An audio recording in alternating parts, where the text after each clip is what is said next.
Saudara hadirin yang saya muliakan, dahulu Al-Quran pernah menceritakan betapa istri-istri pembesar di istana mewah di zaman Nabi Yusuf.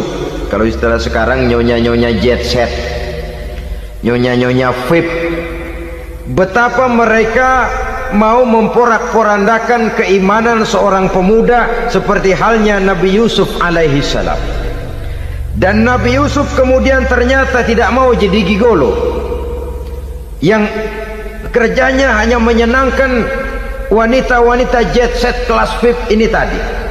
Sesungguhnya ini cuma satu simbol yang kejadiannya bisa saja terjadi pada zaman modern dalam versi dan kondisi yang berbeda.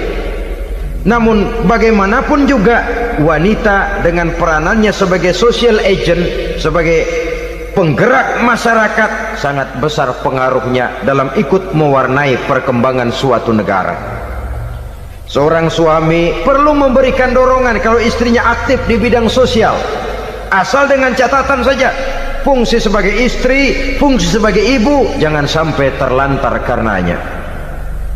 Bahkan saya katakan tadi, di zaman sekarang wanita tidak lagi hanya berfungsi sebagai social agent, bahkan sebagai national agent, penggerak dari satu bangsa. Muncul wanita-wanita yang jadi menteri, yang jadi anggota DPR, bahkan yang jadi kepala desa dan lain sebagainya.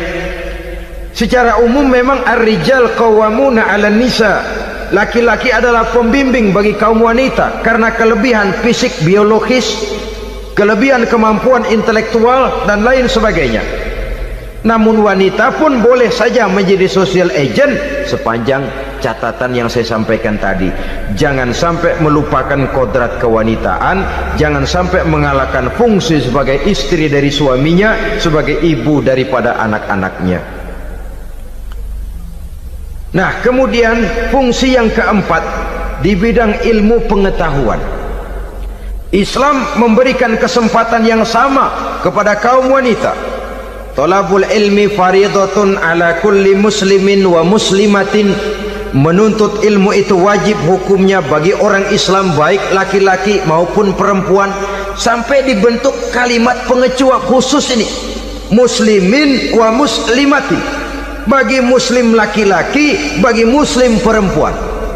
Dan alhamdulillah, kalau dulu di zaman Raden Ajeng Kartini nasib perempuan berada di balik pintu yang digembok rapat-rapat, siklusnya berputar cuma sumur dapur kasur, kasur sumur dapur, dapur sumur kasur, melingkar di situ satu saja peranan kaum wanita. Memberontak jiwa Raden Ajeng Kartini, menuntut persamaan bahwa wanita berhak maju sama dengan laki-laki. Entah Islam sejak 14 abad yang lalu sudah mencanangkan ini, menuntut ilmu wajib bagi laki-laki dan perempuan. Assalamualaikum warahmatullahi wabarakatuh. Bismillahirrahmanirrahim. Alhamdulillahi rabbil alamin. Wassalatu wassalamu ala ashrafil anbiya'i wal mursalin wa ala alihi wa sahbihi ajma'in, amma ba'du. Saudara-saudara kaum muslimin rahimakumullah, salah satu dari misi Islam ialah mengangkat harkat dan martabat manusia yang sebelumnya dibedakan oleh warna kulit, oleh suku bangsa dan bahasa. Seluruhnya diikat dengan satu akidah, menghilangkan perbedaan akibat warna kulit, suku bangsa dan bahasa. Termasuk dalam upaya itu betapa Islam telah mengangkat harkat dan martabat kaum wanita. Maka pada pertemuan kali ini kita akan membicarakan tentang peranan wanita sepanjang pandangan agama. Sebelum Islam datang, nasib perempuan nyaris hanya berputar di segitiga saja. Dapur, sumur, kasur. Kasur, sumur, dapur. Seolah-olah wanita terpaut dengan 3 ur itu tadi. seolah-olah wanita tidak bisa berbuat lebih banyak daripada itu. Bahkan di tengah masyarakat jahiliyah, bayi perempuan mendatangkan aib sehingga mereka lalu dikubur hidup-hidup. Maka datang Islam dengan tegas mencanangkan satu revolusi yang mengangkat harkat dan martabat kaum wanita. Nabi bersabda, "An-nisa'u imadul bilad, iza saluhat saluhal bilad, wa iza fasadat fasadal bilad." Wanita adalah tiang negara. Jikalau baik wanita, baiklah negara. Jikalau rusak wanita, hancurlah negara. Dalam berbagai ayat Al-Quranul Karim menjelaskan tentang wanita dan peranannya. Al-Quran bercerita tentang Siti Hawa. Al-Quran bercerita tentang anak perempuan Nabi Adam, Iklima dan Labuda, yang menyebabkan Habil dan Qabil saling berbunuh-bunuhan.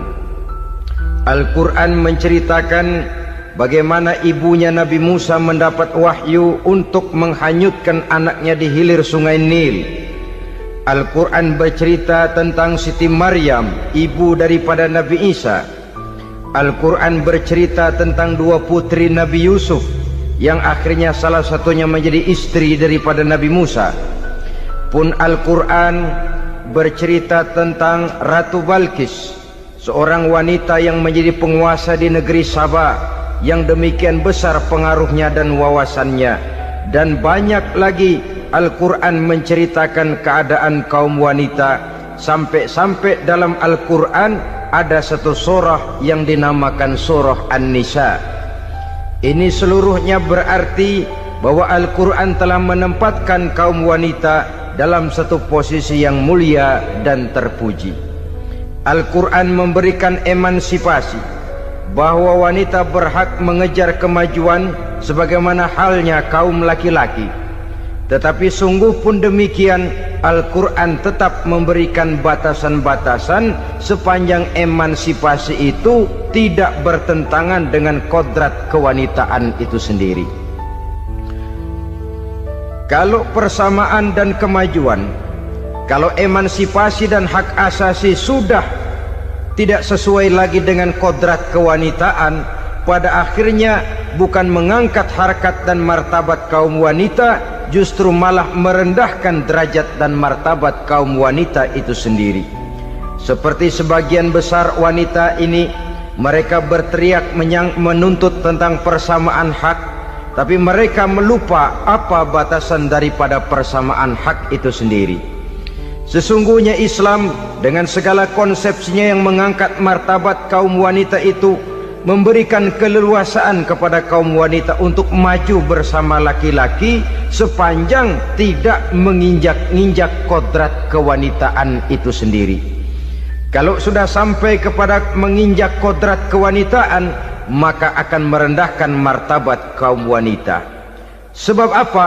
Secara fisik dan psikis, agaknya memang laki-laki sudah ditakdirkan oleh Allah untuk menjadi pembimbing bagi kaum wanita. Walaupun tidak tertutup kemungkinan wanita tampil sebagai pemimpin, tetapi dari segi fisik biologis misalnya, laki-laki itu diciptakan kekar, kuat untuk memikul dan melaksanakan tugas-tugas yang berat. Sedangkan perempuan pada umumnya adalah lembut, ayu, lemot, denok, geboy, dan lain sebagainya. Maka kalau kita baca sejarah, Allah itu belum pernah mengutus rasul perempuan. Semua rasul laki-laki. Sebab apa? Secara fisik biologis tugas kerasulan lebih dimungkinkan oleh seorang laki-laki. Tugas rasul itu berat. Kadang-kadang perang, dicaci maki, berhadapan dengan ujung tombak, ujung pedang dan lain sebagainya. Makanya seluruh rasul laki-laki, dan Allah belum pernah mengutus rasul perempuan. Dari segi lain, perempuan itu banyak terhalang untuk melaksanakan ajaran agama. Misalnya 1 minggu dalam sebulan perempuan itu terkena cuti khusus, mengalami masa menstruasi, tidak sholat, tidak puasa, tidak melaksanakan ajaran agama yang tidak dibolehkan pada saat menstruasi itu. Kalau ada rasul perempuan, lalu saat malaikat akan menyampaikan wahyu, kebetulan rasulnya sedang wah, itu bisa balik lagi malaikat Jibril ke langit itu. Mau turun nyampein wahyu, balik lagi ke atas, ditegur, kenapa balik lagi Jibril? Rasulnya lagi head.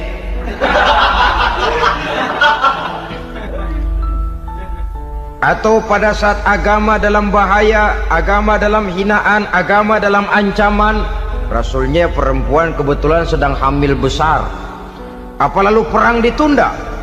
Pengumuman perang ditunda saja sampai rasul melahirkan. Tentu lebih tidak mungkin lagi. Secara fisik biologis laki-laki lebih memungkinkan untuk melaksanakan tugas kerasulan ini. Maka seluruh rasul yang diutus Allah adalah laki-laki. Saudara hadirin yang saya muliakan, sungguh pun demikian, Islam itu mengangkat martabat wanita sedemikian tinggi sebagai tiang negara yang menentukan jatuh dan bangunnya negara, yang ikut mewarnai bahkan menjadi warnanya suatu negara. Walaupun peranannya memang tidak begitu kelihatan, tapi sesungguhnya amat sangat menentukan. Oleh karenanya secara umum emansipasi yang digariskan oleh Islam, emansipasi yang tidak bertentangan dengan kodrat kewanitaan di berbagai aspek kehidupan. Kalau sekarang emansipasi ini kelihatannya sudah salah pasang, salah kaprah. Bahkan belum lama kita menyaksikan bagaimana ada binaragawati. Di zaman sekarang perempuan sudah mulai angkat besi. Saya mulai mikir kalau perempuan sudah pada angkat besi, ini sudah tanda suaminya udah dekat dibanting-bantingin ini. Tahun-tahun mendatang mungkin akan menyusul perempuan mulai narik becak.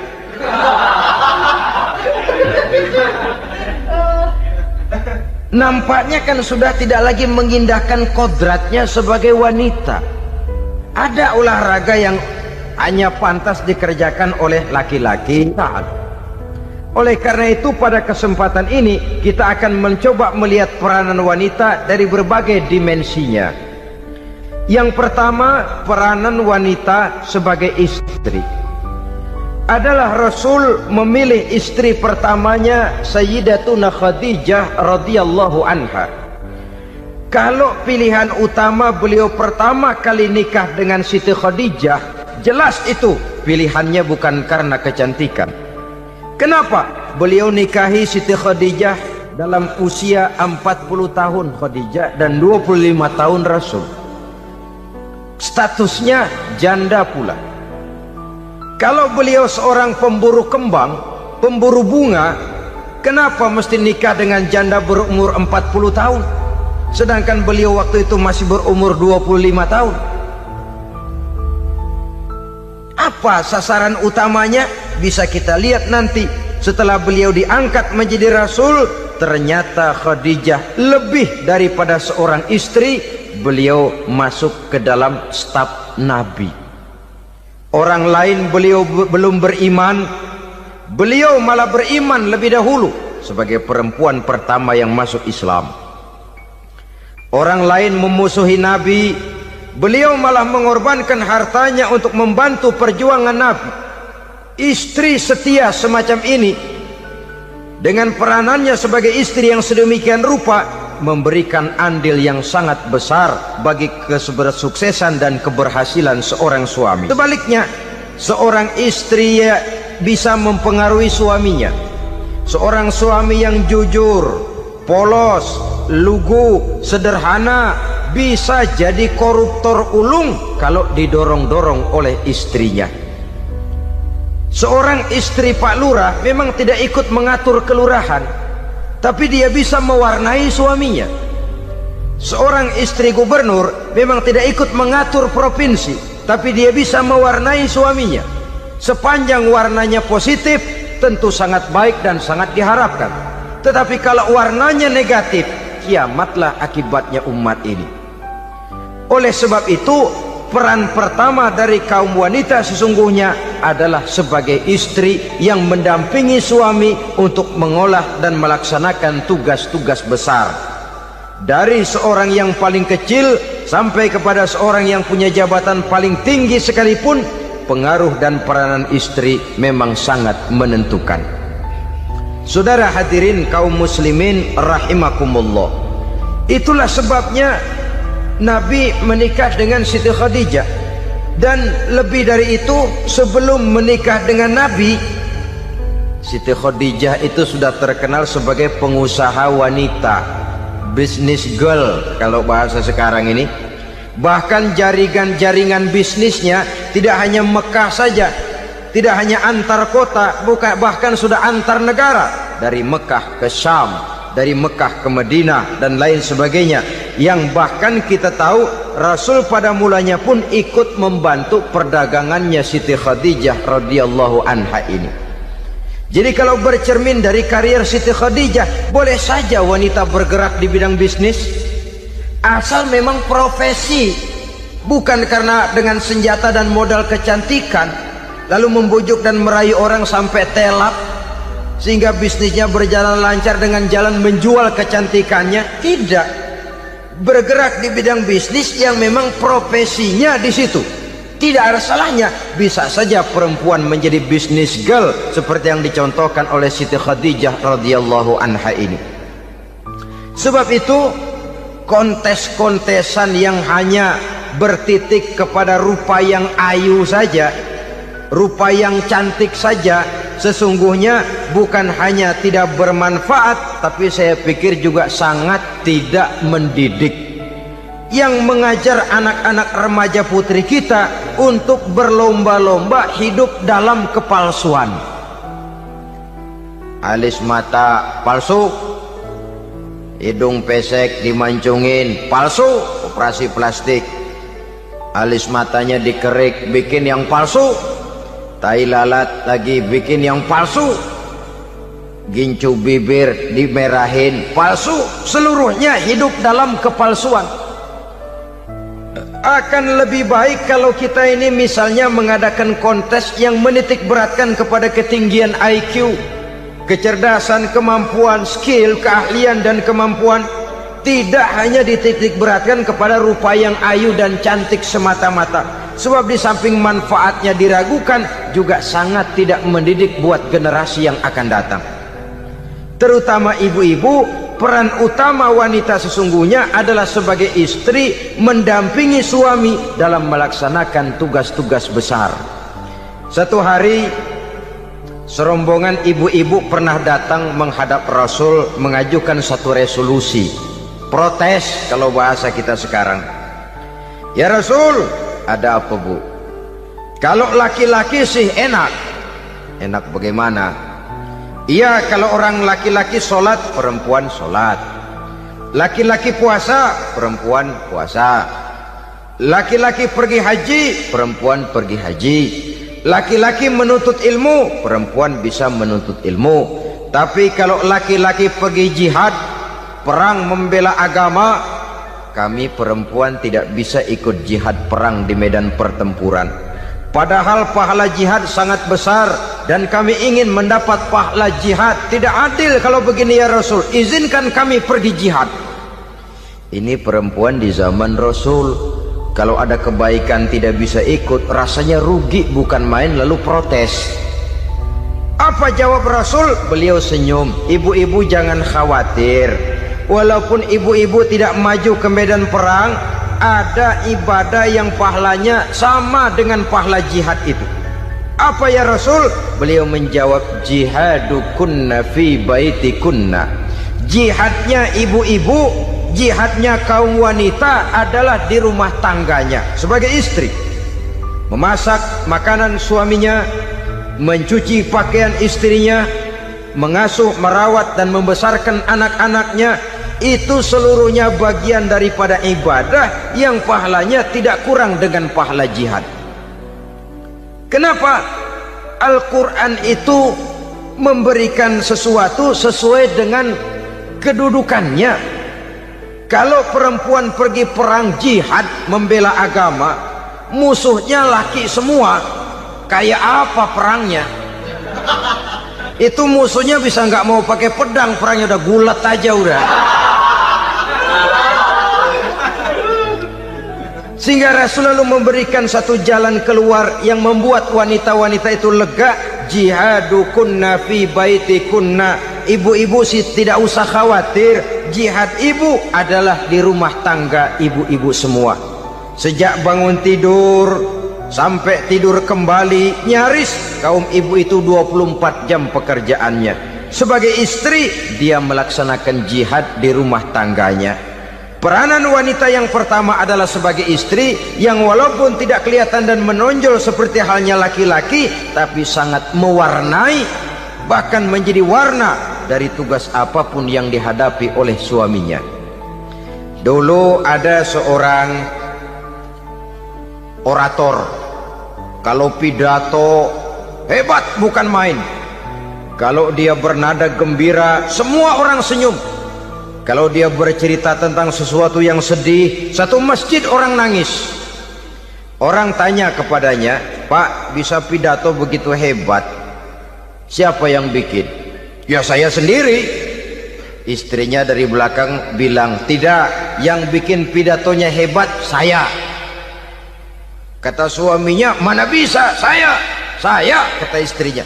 "Kalau saudara tidak percaya, tunggu Jumat depan, dia khutbah Jumat, saya akan bikin khutbahnya tidak hebat," kata istrinya. Sudah hari Rebo, siap-siap mau bikin konsep khutbah, baru mau nulis, datang istrinya, "Bang, tolong pegangin anak, saya mau ke warung." Mau bikin konsep lagi, kata istrinya, "Bang, tolong ini, tolong itu, tolong ini." Sampai mau berangkat khutbah Jumat, khutbah belum selesai dibikin. Begitu naik mimbar, kehabisan bahan. Sudah 10 menit masih ama ba'du. Ini yang dengar heran, ini orang kok bicaranya bisa cuma amat sama badu saja.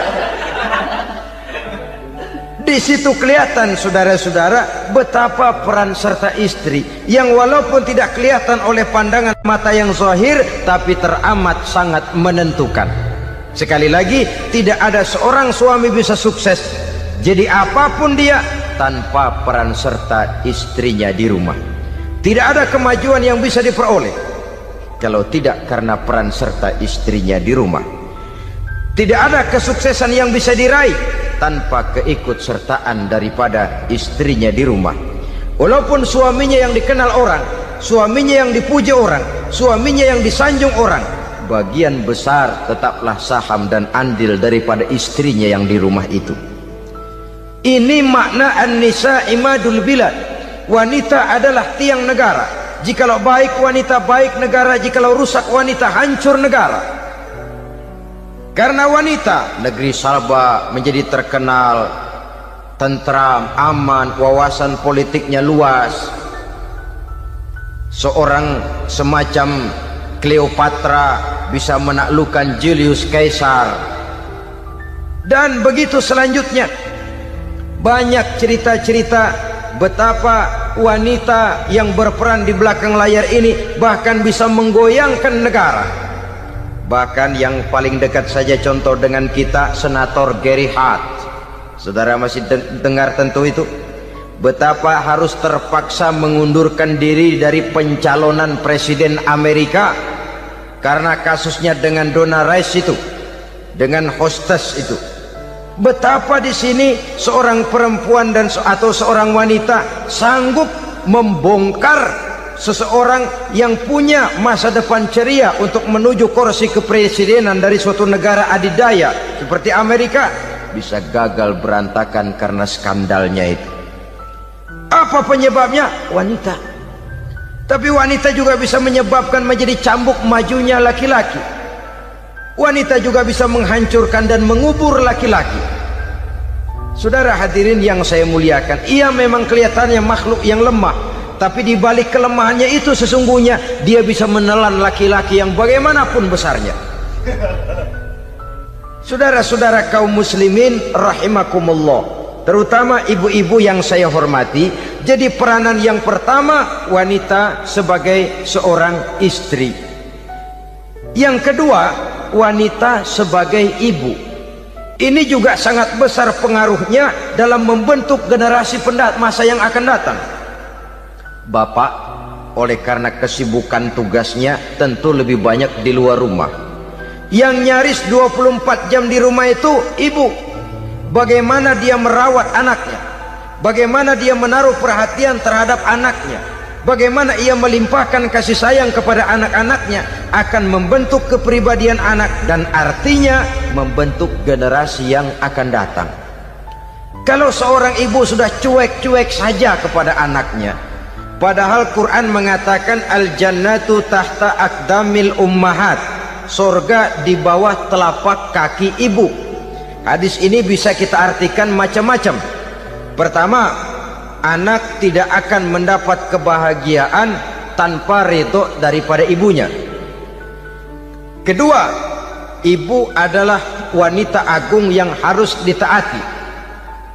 Ketiga, neraka atau surga anak bergantung kepada ibu, bagaimana dia mewarnai anak.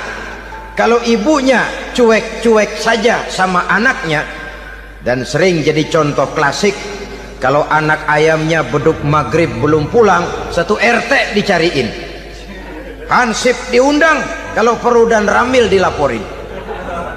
Tapi kalau anak gadisnya jam 12 tengah malam belum pulang, ibu tenang-tenang saja, Pak. Tidak tergerak dan tidak tertarik hatinya. Ya tentu tidak semua. Kalau sudah begitu, bukankah hakikatnya ibu sudah menciptakan neraka buat anaknya sendiri? Khalil Gibran dalam satu tamsil yang indah pernah mengatakan, kalau kita diberikan sebutir mutiara, sebutir intan, dan intan itu sebutirnya sebesar telur ayam, benda yang sangat langka dan berharga, tentu kita sayang intan atau mutiara itu.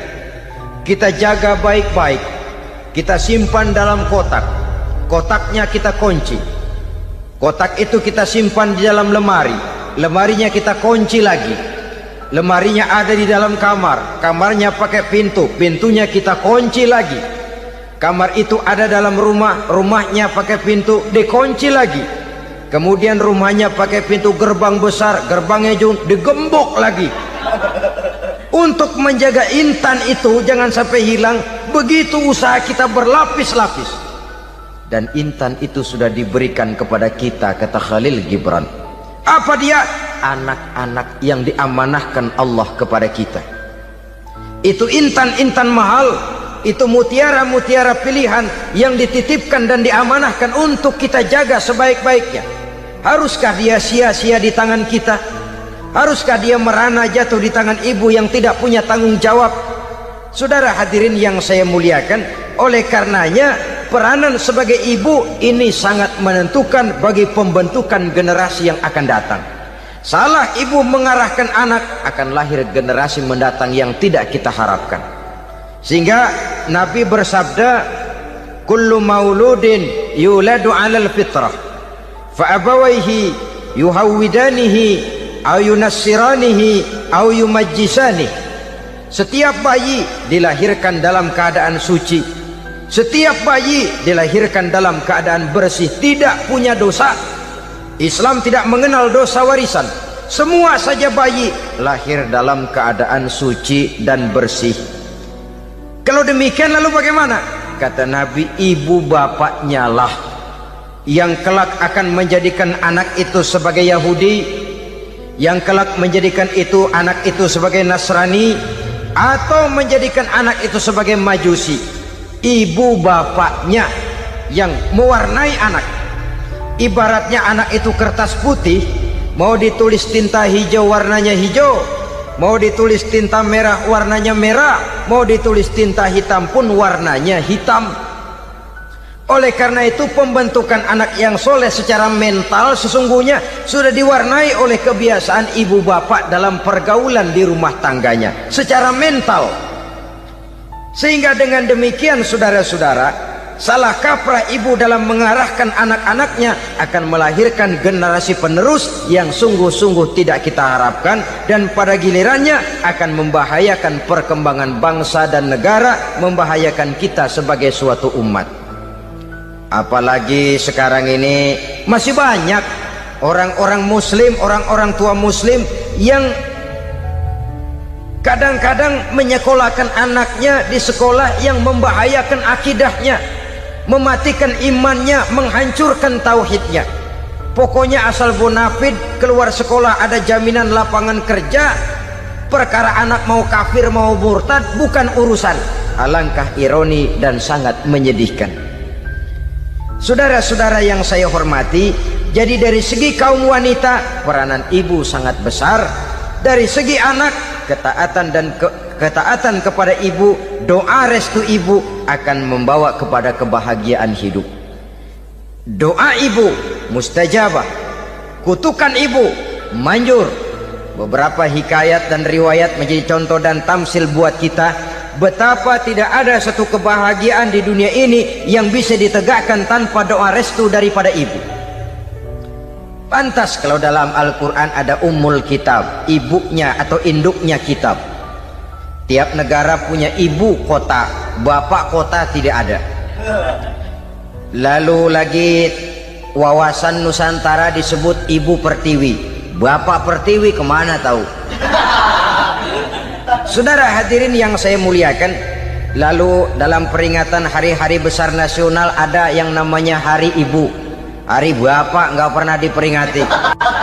Ada Hari Ibu, dan ibu itu pun ada Ibu Kartini, ada Ibu Dewi Sartika, dan macam-macam lagi yang seluruhnya merupakan refleksi dan gambaran betapa peranan kaum wanita di dalam kehidupan ini yang memang banyak mewarnai dan menjadi warna dari suatu kegiatan. Saudara-saudara kaum muslimin rahimakumullah, apabila yang pertama tadi kita melihat peranan kaum wanita sebagai istri, betapa ia berpengaruh besar dalam ikut menunjang keberhasilan dan kesuksesan suaminya. Kemudian pada peranannya yang kedua, wanita sebagai ibu di rumah tangga, betapa ia ikut membentuk, mempengaruhi, mewarnai dan membimbing kepribadian anak sebagai generasi penerus. Maka pada peranan yang ketiga ini kita akan melihat wanita sebagai social agent, sebagai penggerak kegiatan sosial di berbagai bidang kehidupan. Apakah itu bernama majelis taklim, apakah itu bernama perkumpulan dan yayasan-yayasan kemanusiaan, organisasi-organisasi yang bergerak di bidang pendidikan, bahkan di zaman sekarang bukan hanya menjadi penggerak sosial, bahkan sudah banyak kaum wanita yang menggerakkan satu bangsa. Dunia mengenal Margaret Thatcher, dunia mengenal Indira Gandhi, dunia mengenal Bandara Naike, dunia mengenal Corazon Aquino, dunia mengenal Golda Meir dulu itu dari Israel. Dunia mengenal Imelda Marcos yang ambisius, tapi yang kemudian melangkah kepada jalan yang negatif dari tujuan semula. Ini bukan hanya sekedar social agent, tapi bahkan sudah mengarah kepada menggerakkan dan mewarnai suatu bangsa. Islam membuka pintu ke arah itu. Wanita duduk dan berfungsi sebagai social agent, mengurus berbagai macam perkumpulan yang bertujuan kepada kebajikan, menyantuni yatim piatu, memelihara kesehatan, menyayangi binatang, memelihara kelestarian lingkungan dan lain sebagainya. Islam membukakan pintu sepanjang peranan sebagai istri dan sebagai ibu tidak diabaikan. Ini sebab yang utama. Salah seorang perempuan, kaum wanita, kalau terlalu aktif berorganisasi, terlalu aktif bermasyarakat, terlalu aktif dalam berbagai macam perkumpulan, lalu melupakan tugas utamanya sebagai istri dari suaminya, sebagai ibu dari anak-anaknya. Ibu asik rapat sana rapat sini, anak tidak pernah diajak rapat. Akhirnya si anak bikin perkumpulan sendiri, rapat menurut versi mereka. Sehingga akibatnya yang timbul, anak merasa kurang diperhatikan oleh ibunya. Ngaji bagus, tapi kalau sepanjang hari ngaji saja, suami pulang mau makan tidak ada makanan, mau berganti pakaian belum lagi diteriska pakaiannya, tentu ini melupakan fungsi yang utama. Kegiatan sosial, kegiatan di organisasi adalah jadwal kegiatan setelah fungsi sebagai istri dari suami, sebagai ibu dari anak-anak dilaksanakan dengan sebaik-baiknya. Bukan tidak baik ngaji, kalau dari ngaji ke ngaji saja. Bangun tidur ngaji, jam 7 ngaji, berangkat jam 11, sholat zuhur berangkat ngaji lagi, pulang sore, malam ngaji lagi. Suami tidak terurus, anak-anak pun terbengkalai, rusaklah rumah tangga. Dan bukankah satu bangsa terdiri dari satu tatanan masyarakat, dan tatanan masyarakat yang paling kecil bernama keluarga? Keluarga merupakan unit dari masyarakat, unit yang terkecil, dan keluarga terdiri dari pribadi-pribadi yang merupakan bapak, ibu, dan anak-anak.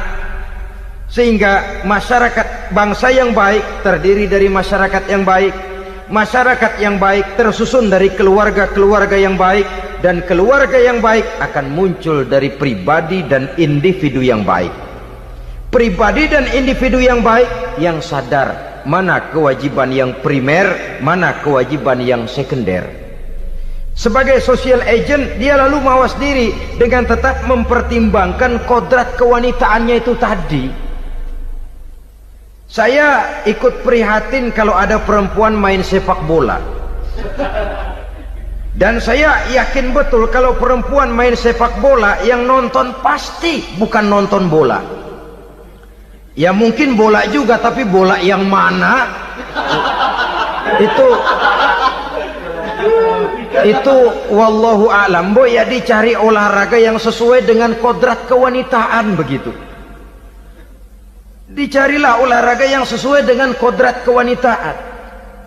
Sepak bola sudah maju, ya belakangan saya katakan tadi muncul lagi wanita angkat besi. Belakangan bisa kita bayangkan wanita main tinju. Babak belur sudah kalau sudah begitu. Kemajuan dengan melupakan kodrat kewanitaan akan menyengsarakan kaum wanita itu sendiri. Silahkan maju menjadi social agent, menjadi penggerak di masyarakat. Para istri Rasul bisa kita jadikan satu figur. Siti Khadijah, figur sebagai istri pendamping yang setia. Dikala suaminya bingung, ia tampil memberikan pandangan. Dikala suaminya bingung, ia memberikan tanggapan. Dikala suaminya dimusuhi orang, ia menampakkan kesetiaannya. Kau tidak sendiri bang, aku di sisimu. Dikala jiwanya gelisah ketika pertama kali menerima wahyu berhadapan dengan malaikat Jibril, Khadijah yang menghibur. Kalla ma yukhzikallahu abada. Tidak apa-apa bang, Allah tidak akan menyusahkan kau untuk selamanya. Tenang sajalah, tenang. Abang orang baik-baik, Allah tidak akan menyengsarakan abang. Peran sebagai istri. Dan Rasul mantap, sehingga bertahun setelah Khadijah wafat selalu terkenang dan dikenang oleh Rasul. Pernah satu saat beliau itu seperti orang melamun. Aisyah tanya, kok seperti ngelamun bang? Iya, kata Rasul, saya seperti mendengar suara terompahnya Khadijah di surga. Padahal Khadijah sudah lama wafat. Aisyah mendengar itu rada sedikit manyun. Kata Aisyah, bang cukup sekali ini saja, jangan sebut-sebut lagi nama itu ya. Cemburu rupanya. Ya soal cemburu sih nggak bini Nabi, nggak bini kita, namanya cemburu. Perempuan mesti ada. Apa jawab Rasul? Ya Humairah, Aisyah, haruskah saya melupakan seseorang yang dikala orang lain memusuhi saya, dia mati-matian membela saya? Dikala orang lain mau membunuh saya, dikorbankan hartanya untuk membantu perjuangan saya. Mestikah saya melupakan orang yang begitu baik? Tidak, Aisyah. Sepanjang nafas masih ada, sepanjang itu saya tidak akan bisa melupakan Khadijah sayang. Peran sebagai istri Khadijah ini, peran sebagai istri. Suaminya bingung, istrinya memberikan hiburan. Kadang kan tidak, suami bingung, istri bingungan lagi. Ya sudah, mari ramai-ramai kita bingung sudah. Bukan mencari jalan keluar, yang sudah bingung malah ditambahin bingung lagi. Saudara hadirin yang saya hormati, lalu figur Siti Aisyah, muda, cantik, kreatif, cerdas. Kalau bahasa sekarang barangkali wanita karier ini. Ini figur-figur. Jadi punya keistimewaan masing-masing, sehingga ada pilihan. Ya tentu orang mencari istri itu kan karena ada dasar pilihan. Mungkin rupanya kurang menarik tapi akhlaknya bagus. Mungkin akhlaknya sedang-sedang saja tapi potongannya cakep. Masih ada pilihan. Sudah potongan jelek, akhlak bejat. Emangnya lu milih merem tempo hari ya?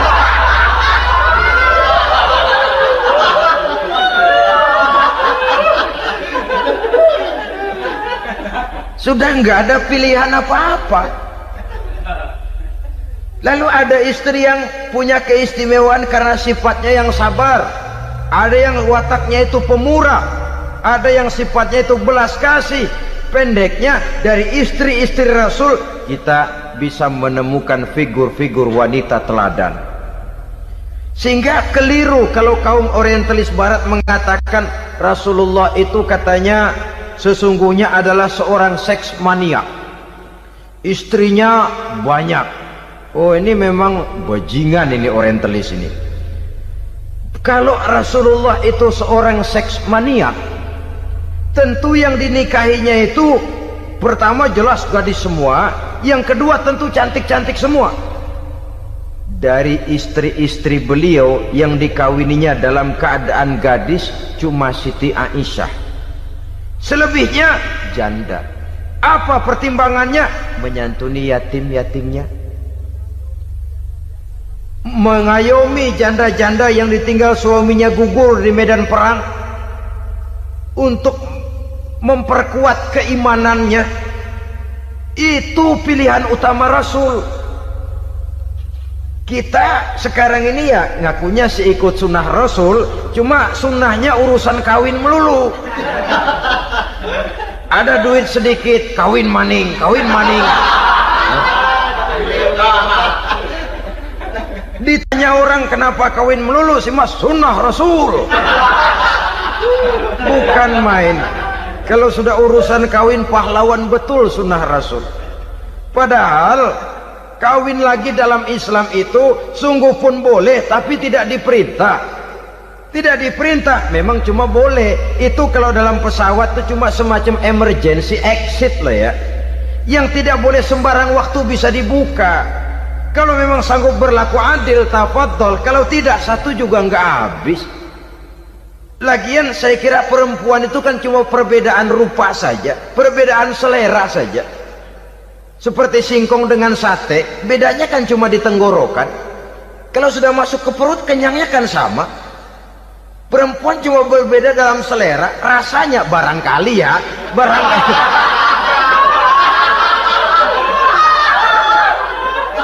Barangkali tidak jauh beda.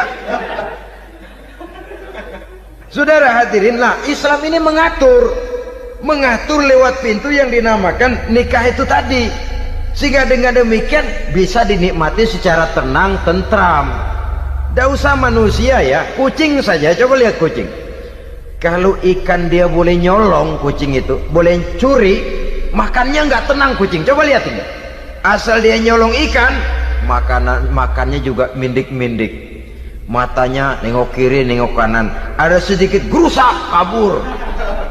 Secara nalurinya kucing tahu kalau ini ikan curian, makannya nggak tenang dia. Tapi kalau ikan kita kasih, kucing anteng, geledek juga nyamber, manteng aja dia. Nalurinya mengatakan ini ikan dikasih sama yang punya, tenang dia. Saudara hadirin yang saya hormati, orang juga gitu. Kalau hubungan suami istrinya sudah sah, diikat dengan akad nikah, tenang, anteng, nggak gerasak gerusuk, nggak kayak diubur-ubur maling, anteng aja. Dan yang ngintip juga buat cuek aja udah. Biarin aja dia ngintip, capek sendirilah.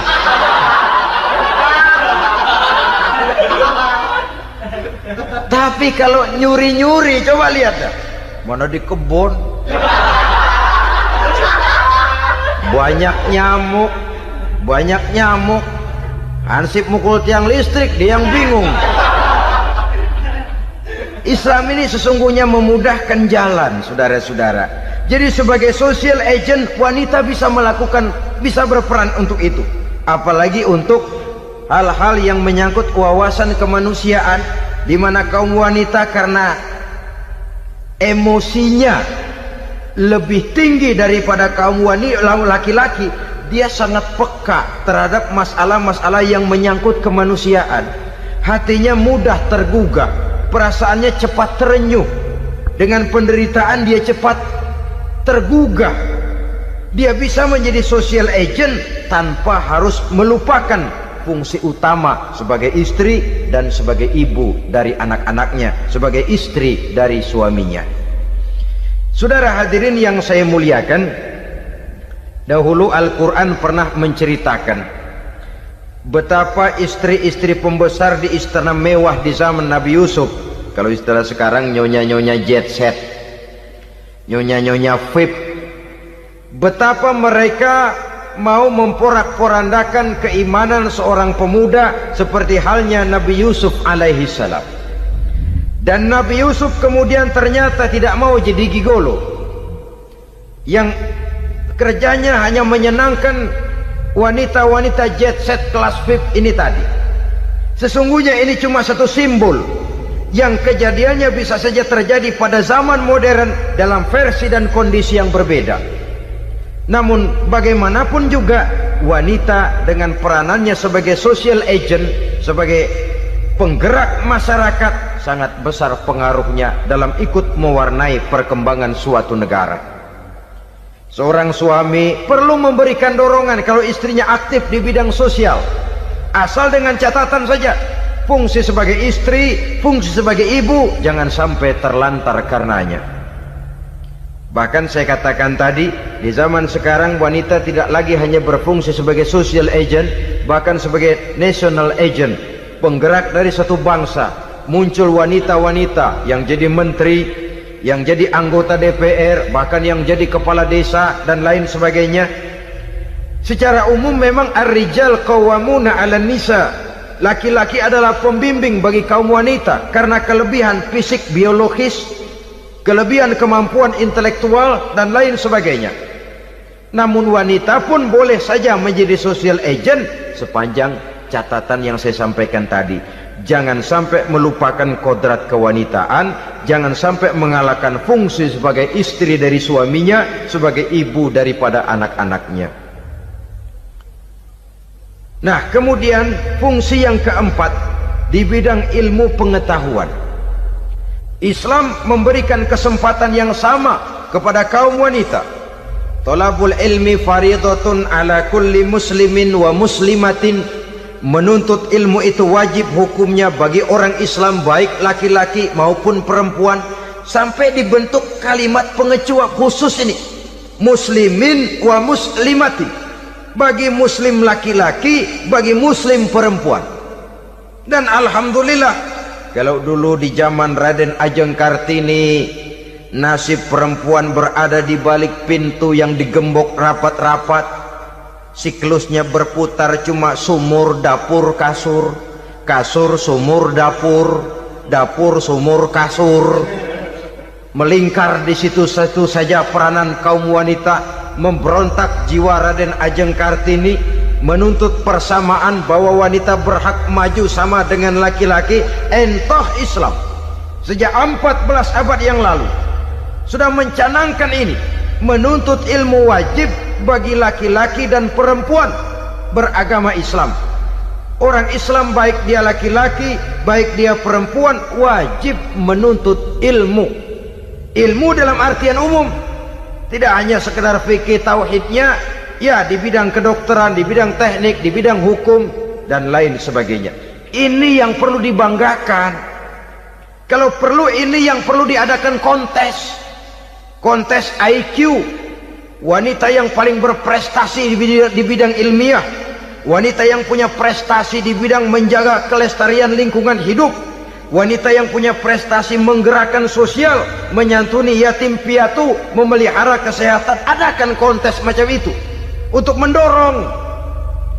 Ini enggak, kalau kontes yang diukur betis, bibir, pinggul, payudara, lubang hidung, ukur sekalian kita. Apa manfaatnya dan apa unsur pendidikan yang ada di dalamnya? Tidak menguntungkan, tidak mendidik, dan tidak membawa manfaat. Kecuali lalu yang timbul pola hidup konsumen, pola hidup konsumer, pola hidup yang material, pola hidup yang pola hidup yang gemerlapan. Ya, kalau oleh anak-anak muda yang terjangkau. Kalau tidak, dia hanyut ditelan mimpinya. Dia ingin bergaya hidup jet set, sementara dia dihadapkan oleh kenyataan bahwa dia tinggal di kampung, ibu bapaknya orang kampung, dan lain sebagainya. Jiwanya berontak, terjadilah kegalauan, terjadilah kerancuan, terjadilah komplikasi, perang di batin antara keinginannya dengan lingkungan nyata yang dihadapinya. Dan kalau sudah ada gejala semacam itu, penyakit-penyakit kejiwaan akan mudah muncul. Ini gejala terutama buat orang-orang yang tinggal di daerah transisi. Kota besar bukan, kampung banget juga enggak, daerah cekak. Akibatnya gayanya ya sering gaya enggak karu-karuan, gaya kepalang tanggung jadinya.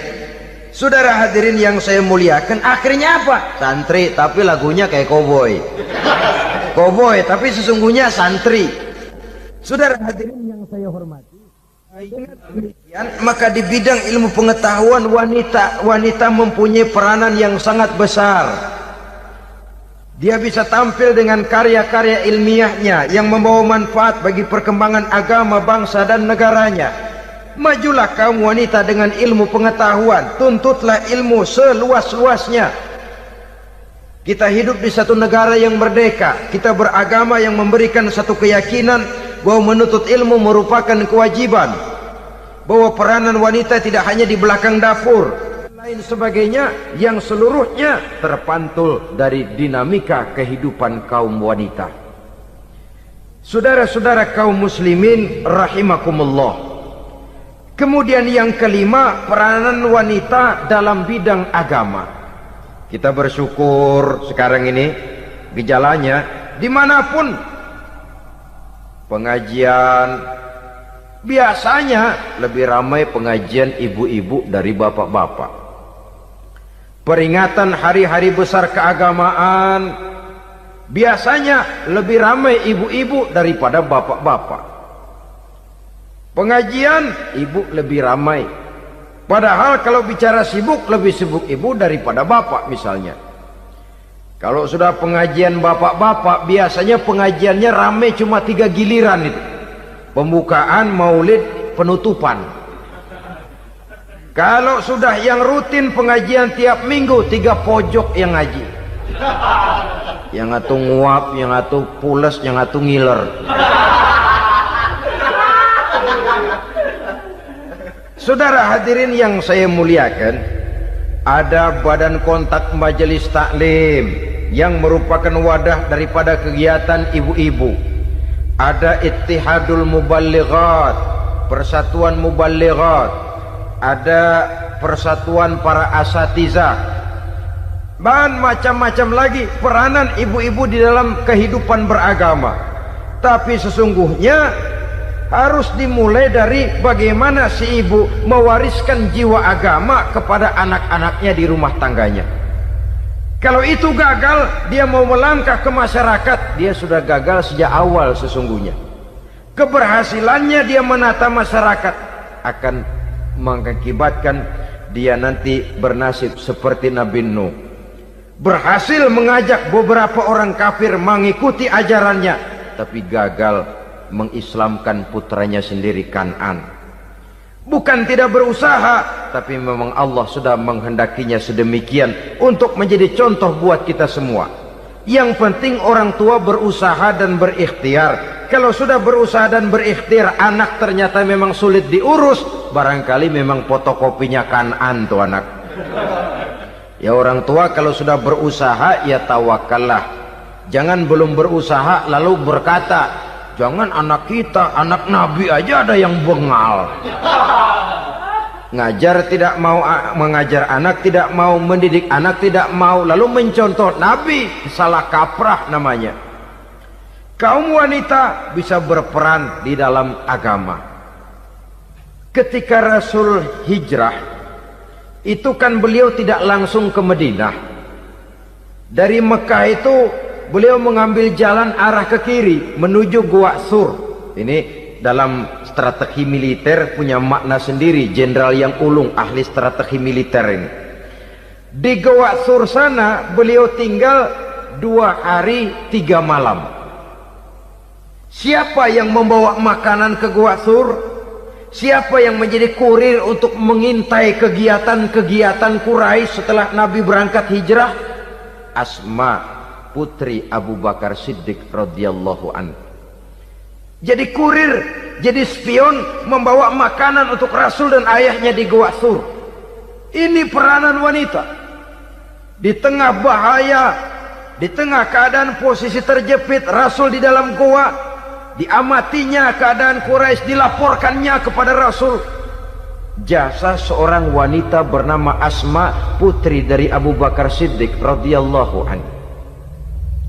Rabi'atul Adawiyah, seorang sayyidah sufiyah, ahli tasawuf yang terkenal dengan ajaran cintanya kepada Tuhan.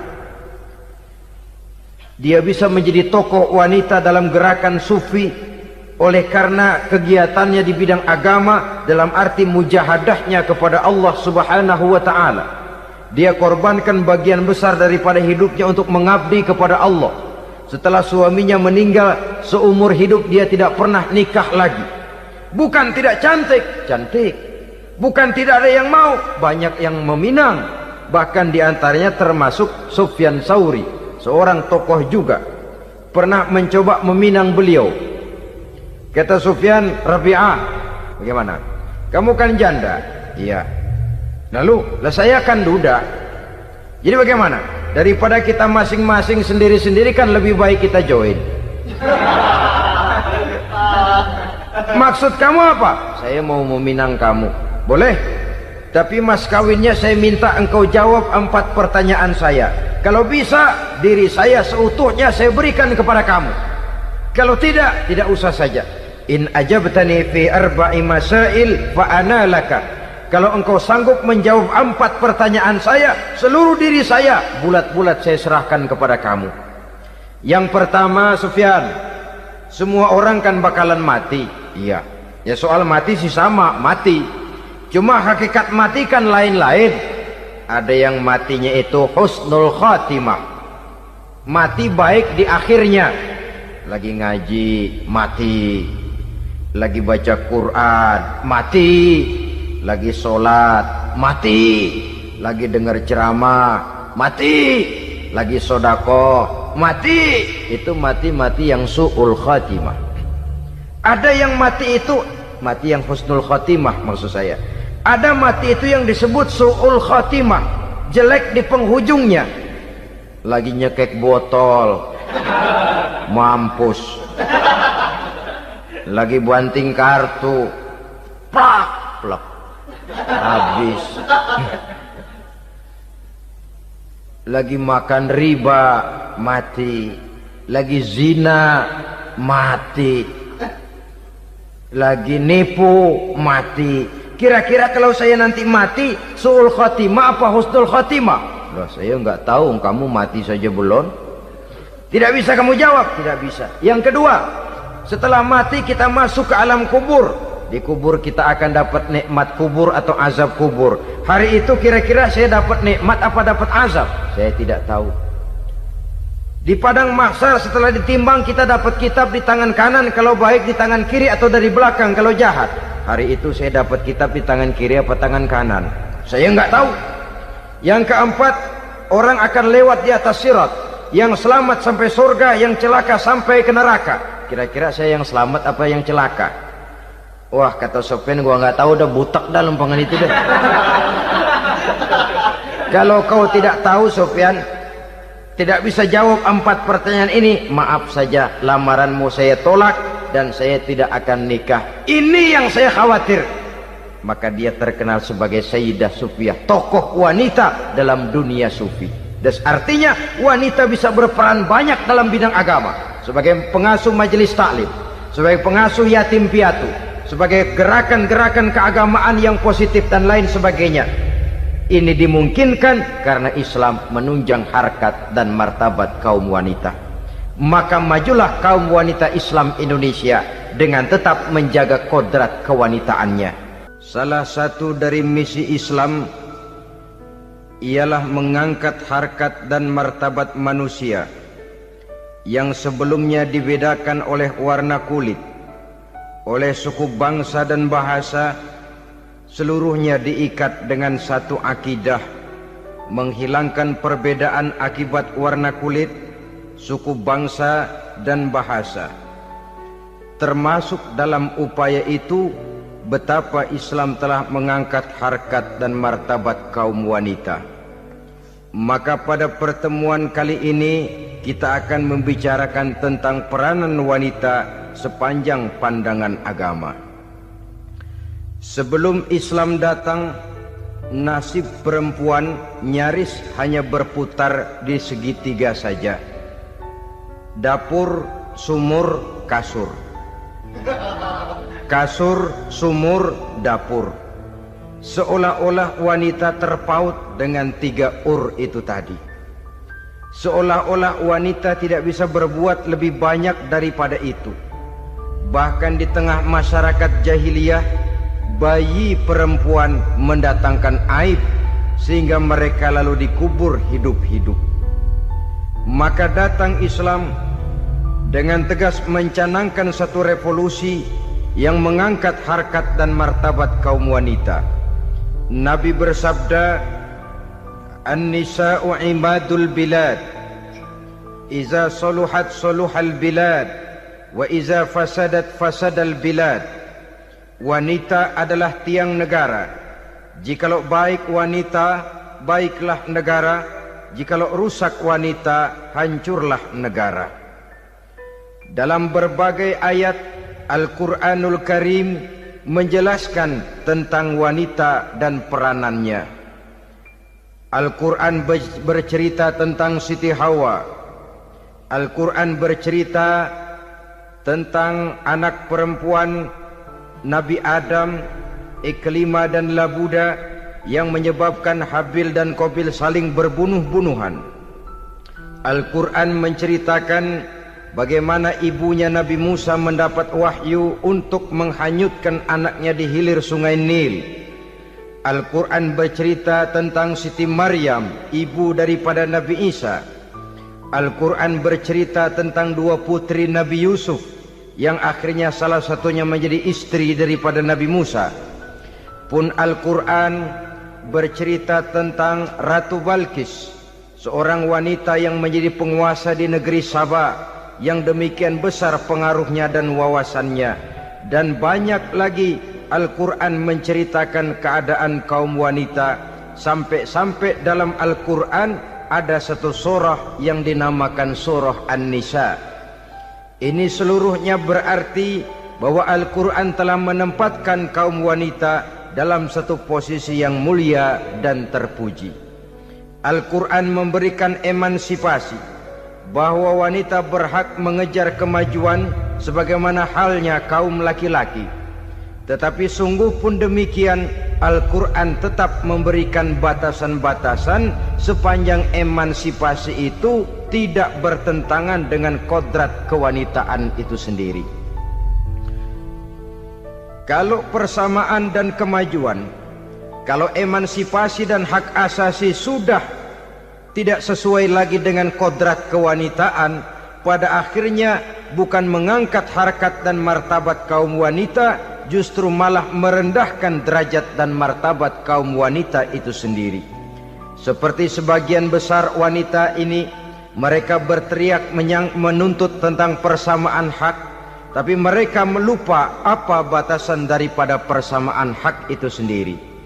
Sesungguhnya Islam dengan segala konsepsinya yang mengangkat martabat kaum wanita itu memberikan keleluasaan kepada kaum wanita untuk maju bersama laki-laki sepanjang tidak menginjak-injak kodrat kewanitaan itu sendiri. Kalau sudah sampai kepada menginjak kodrat kewanitaan, maka akan merendahkan martabat kaum wanita. Sebab apa?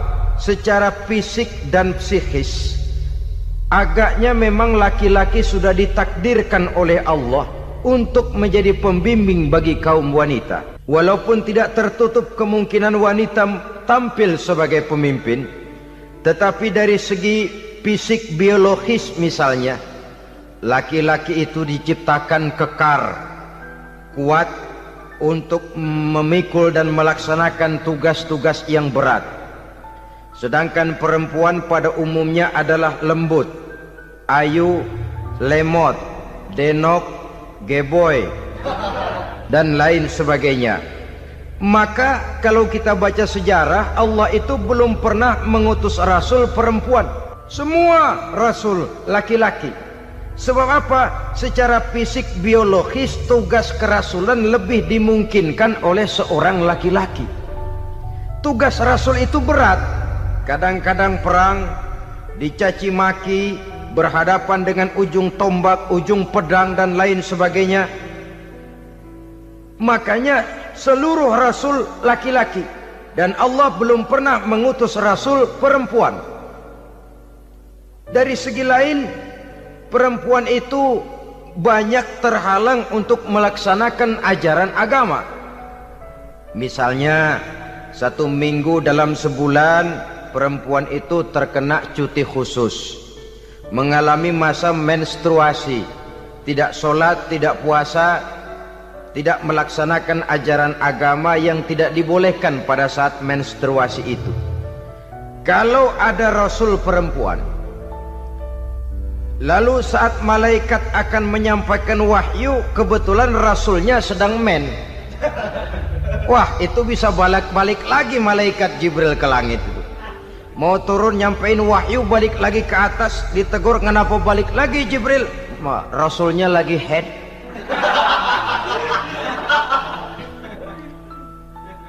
Atau pada saat agama dalam bahaya, agama dalam hinaan, agama dalam ancaman, rasulnya perempuan kebetulan sedang hamil besar.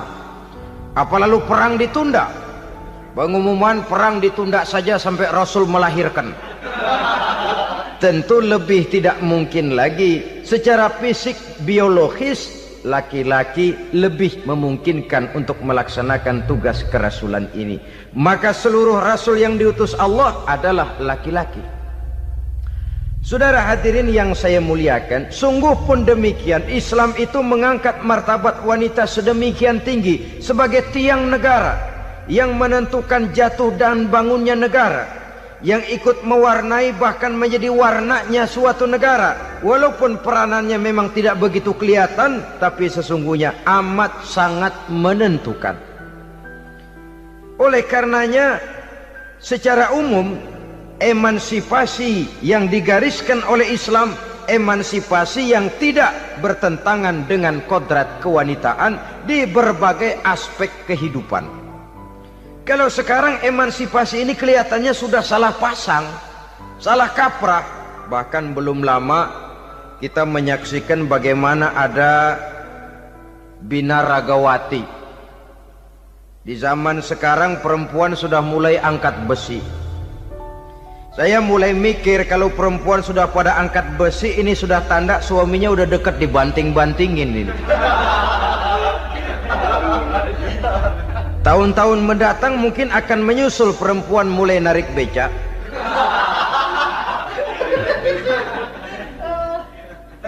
Nampaknya kan sudah tidak lagi mengindahkan kodratnya sebagai wanita. Ada olahraga yang hanya pantas dikerjakan oleh laki-laki.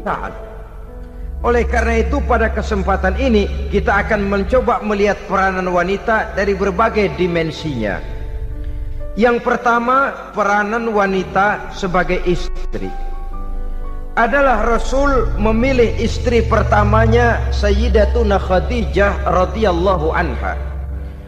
Kalau pilihan utama beliau pertama kali nikah dengan Siti Khadijah, jelas itu pilihannya bukan karena kecantikan. Kenapa? Beliau nikahi Siti Khadijah dalam usia 40 tahun Khadijah dan 25 tahun Rasul. Statusnya janda pula. Kalau beliau seorang pemburu kembang, pemburu bunga, kenapa mesti nikah dengan janda berumur 40 tahun? Sedangkan beliau waktu itu masih berumur 25 tahun. Apa sasaran utamanya? Bisa kita lihat nanti. Setelah beliau diangkat menjadi Rasul, ternyata Khadijah lebih daripada seorang istri. Beliau masuk ke dalam staf Nabi. Orang lain beliau belum beriman, beliau malah beriman lebih dahulu sebagai perempuan pertama yang masuk Islam. Orang lain memusuhi Nabi, beliau malah mengorbankan hartanya untuk membantu perjuangan Nabi. Istri setia semacam ini dengan peranannya sebagai istri yang sedemikian rupa memberikan andil yang sangat besar bagi kesuksesan dan keberhasilan seorang suami. Sebaliknya, seorang istri bisa mempengaruhi suaminya. Seorang suami yang jujur, polos, lugu, sederhana bisa jadi koruptor ulung kalau didorong-dorong oleh istrinya.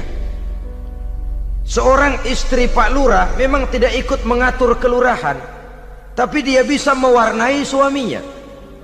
Seorang istri gubernur memang tidak ikut mengatur provinsi, tapi dia bisa mewarnai suaminya. Sepanjang warnanya positif, tentu sangat baik dan sangat diharapkan. Tetapi kalau warnanya negatif, kiamatlah akibatnya umat ini. Oleh sebab itu, peran pertama dari kaum wanita sesungguhnya adalah sebagai istri yang mendampingi suami untuk mengolah dan melaksanakan tugas-tugas besar.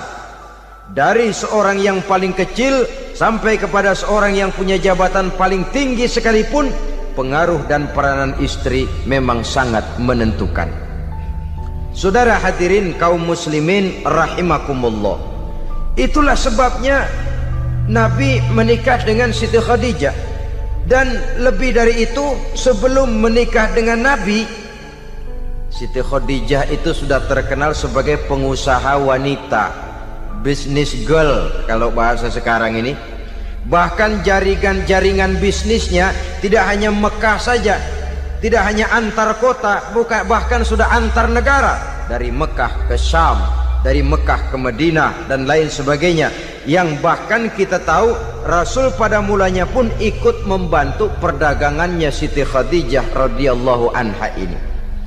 Jadi kalau bercermin dari karier Siti Khadijah, boleh saja wanita bergerak di bidang bisnis, asal memang profesi, bukan karena dengan senjata dan modal kecantikan lalu membujuk dan merayu orang sampai telap sehingga bisnisnya berjalan lancar dengan jalan menjual kecantikannya. Tidak, bergerak di bidang bisnis yang memang profesinya di situ.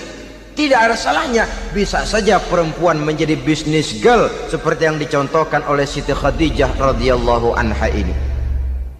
Sebab itu, kontes-kontesan yang hanya bertitik kepada rupa yang ayu saja, rupa yang cantik saja, sesungguhnya bukan hanya tidak bermanfaat, tapi saya pikir juga sangat tidak mendidik. Yang mengajar anak-anak remaja putri kita untuk berlomba-lomba hidup dalam kepalsuan.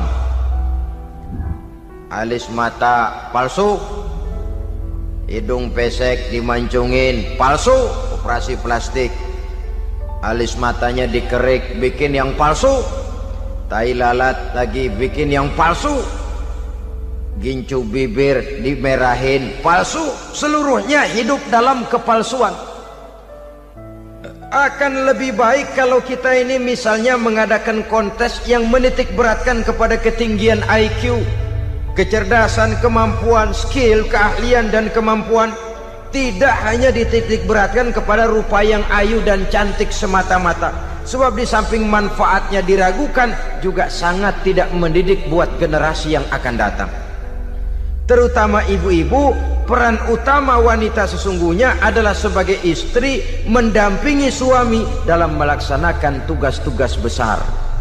Satu hari serombongan ibu-ibu pernah datang menghadap Rasul mengajukan satu resolusi, protes kalau bahasa kita sekarang. Ya Rasul, ada apa bu? Kalau laki-laki sih enak. Enak bagaimana? Iya, kalau orang laki-laki sholat, perempuan sholat. Laki-laki puasa, perempuan puasa. Laki-laki pergi haji, perempuan pergi haji. Laki-laki menuntut ilmu, perempuan bisa menuntut ilmu.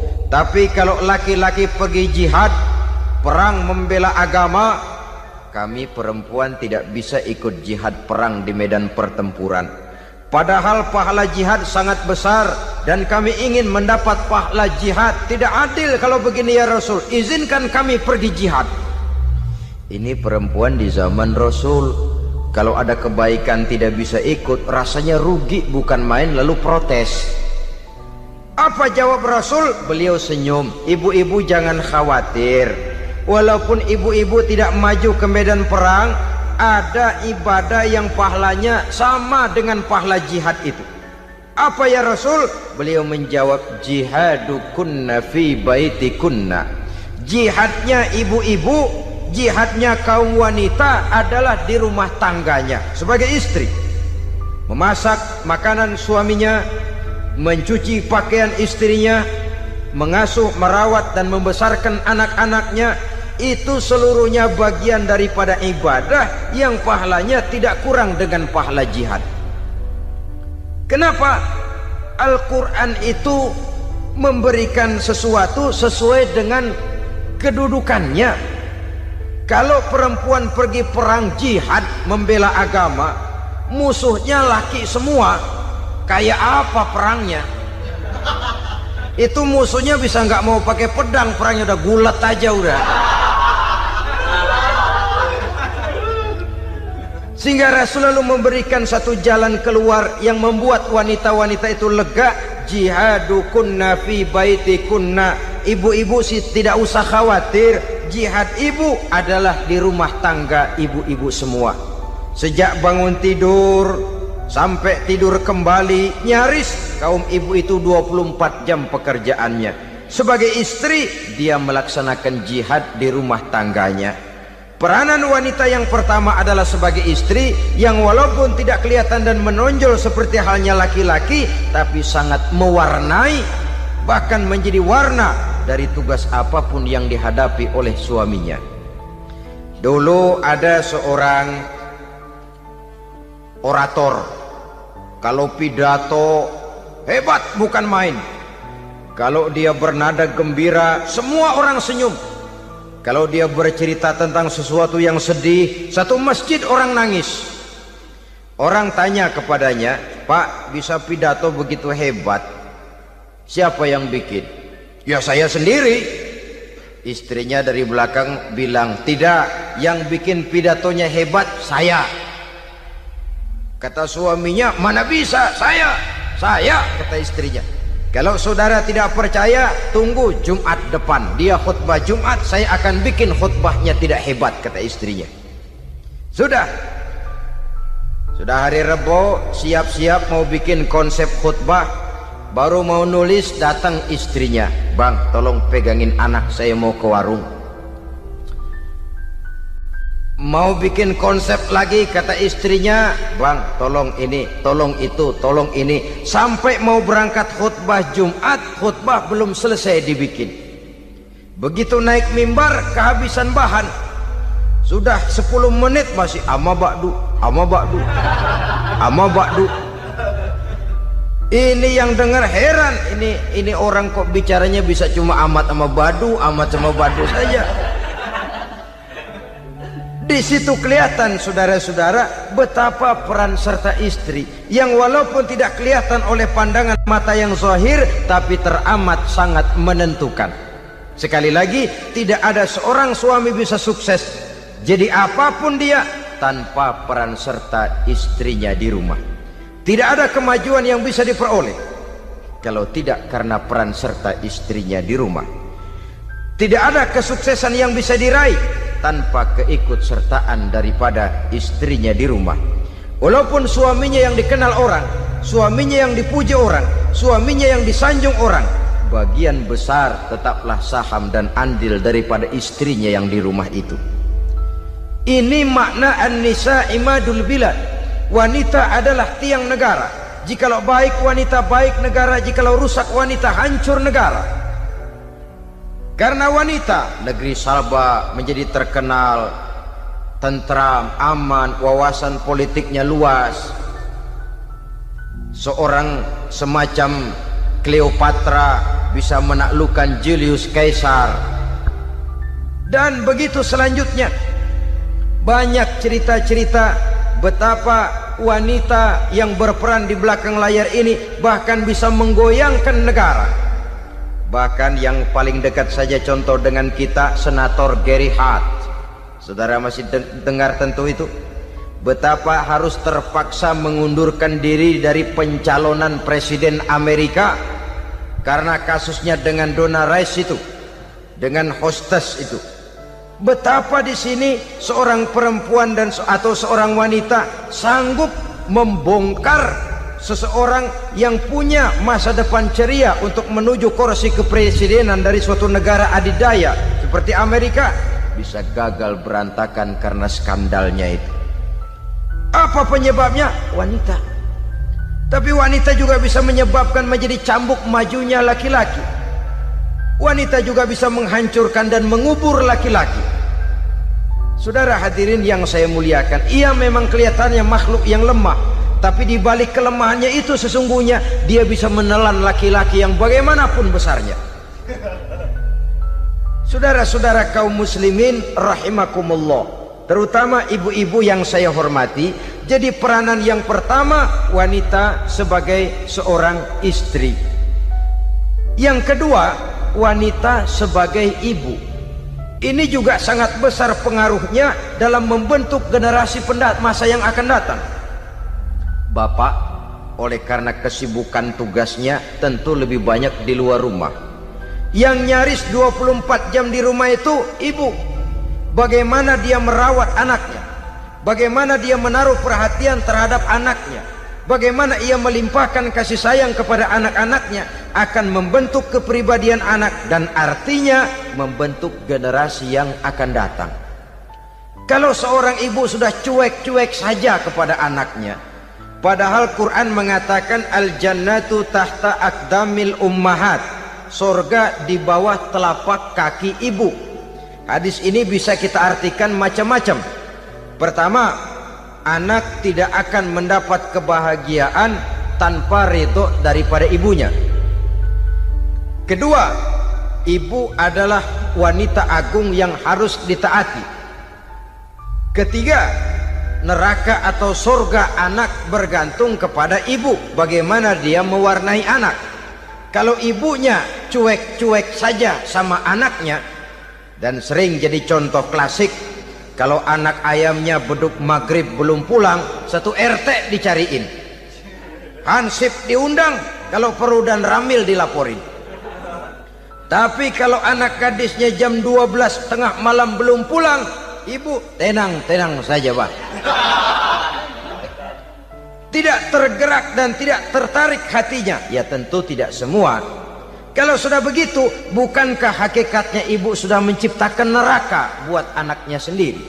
Khalil Gibran dalam satu tamsil yang indah pernah mengatakan, kalau kita diberikan sebutir mutiara, sebutir intan, dan intan itu sebutirnya sebesar telur ayam, benda yang sangat langka dan berharga, tentu kita sayang intan atau mutiara itu.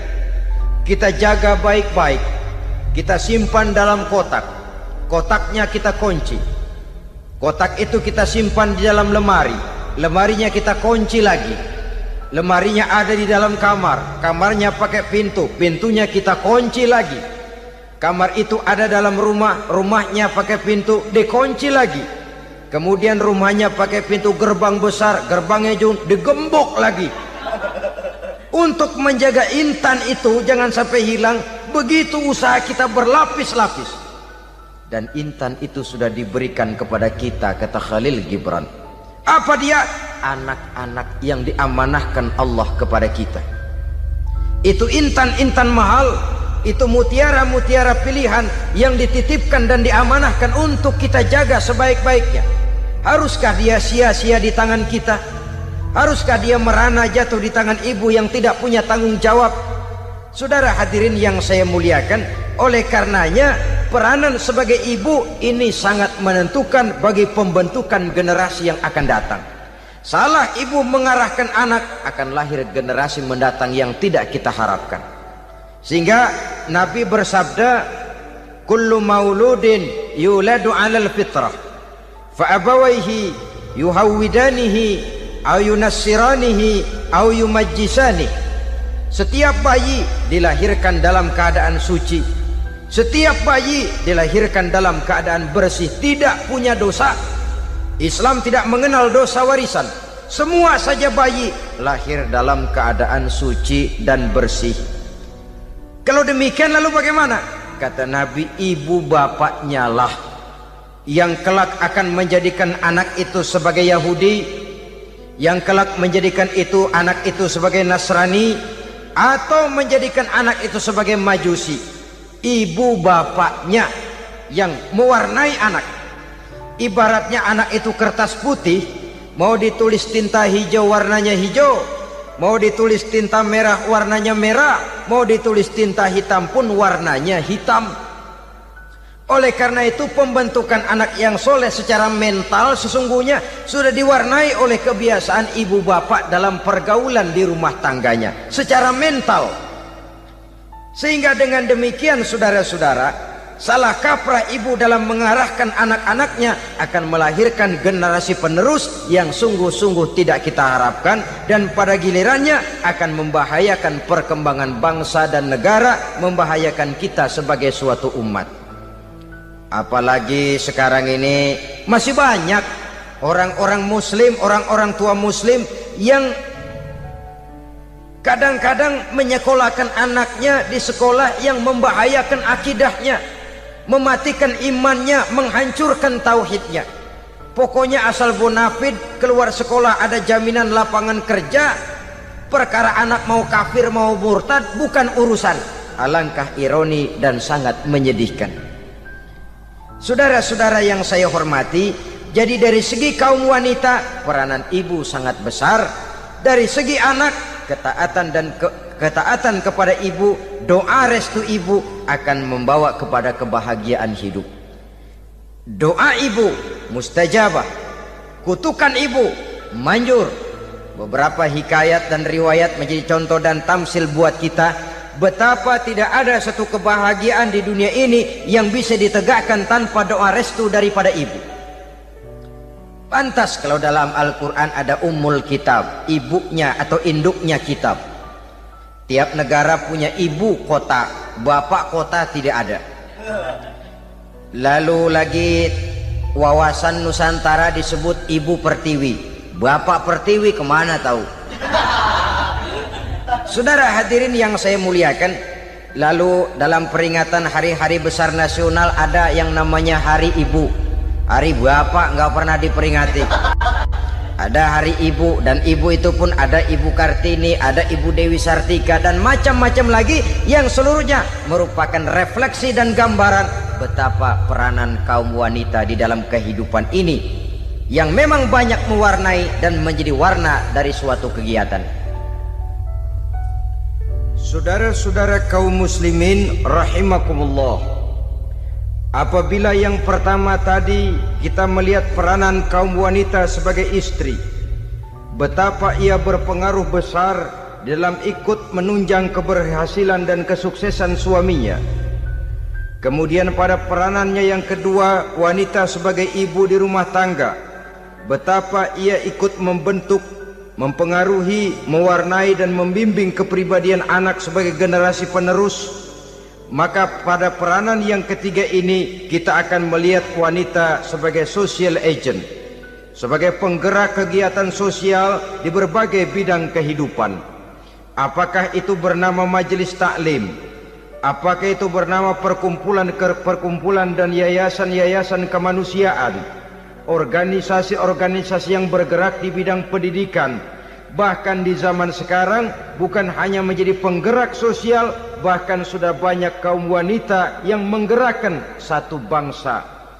Dunia mengenal Margaret Thatcher, dunia mengenal Indira Gandhi, dunia mengenal Bandara Naike, dunia mengenal Corazon Aquino, dunia mengenal Golda Meir dulu itu dari Israel. Dunia mengenal Imelda Marcos yang ambisius, tapi yang kemudian melangkah kepada jalan yang negatif dari tujuan semula. Ini bukan hanya sekedar social agent, tapi bahkan sudah mengarah kepada menggerakkan dan mewarnai suatu bangsa. Islam membuka pintu ke arah itu.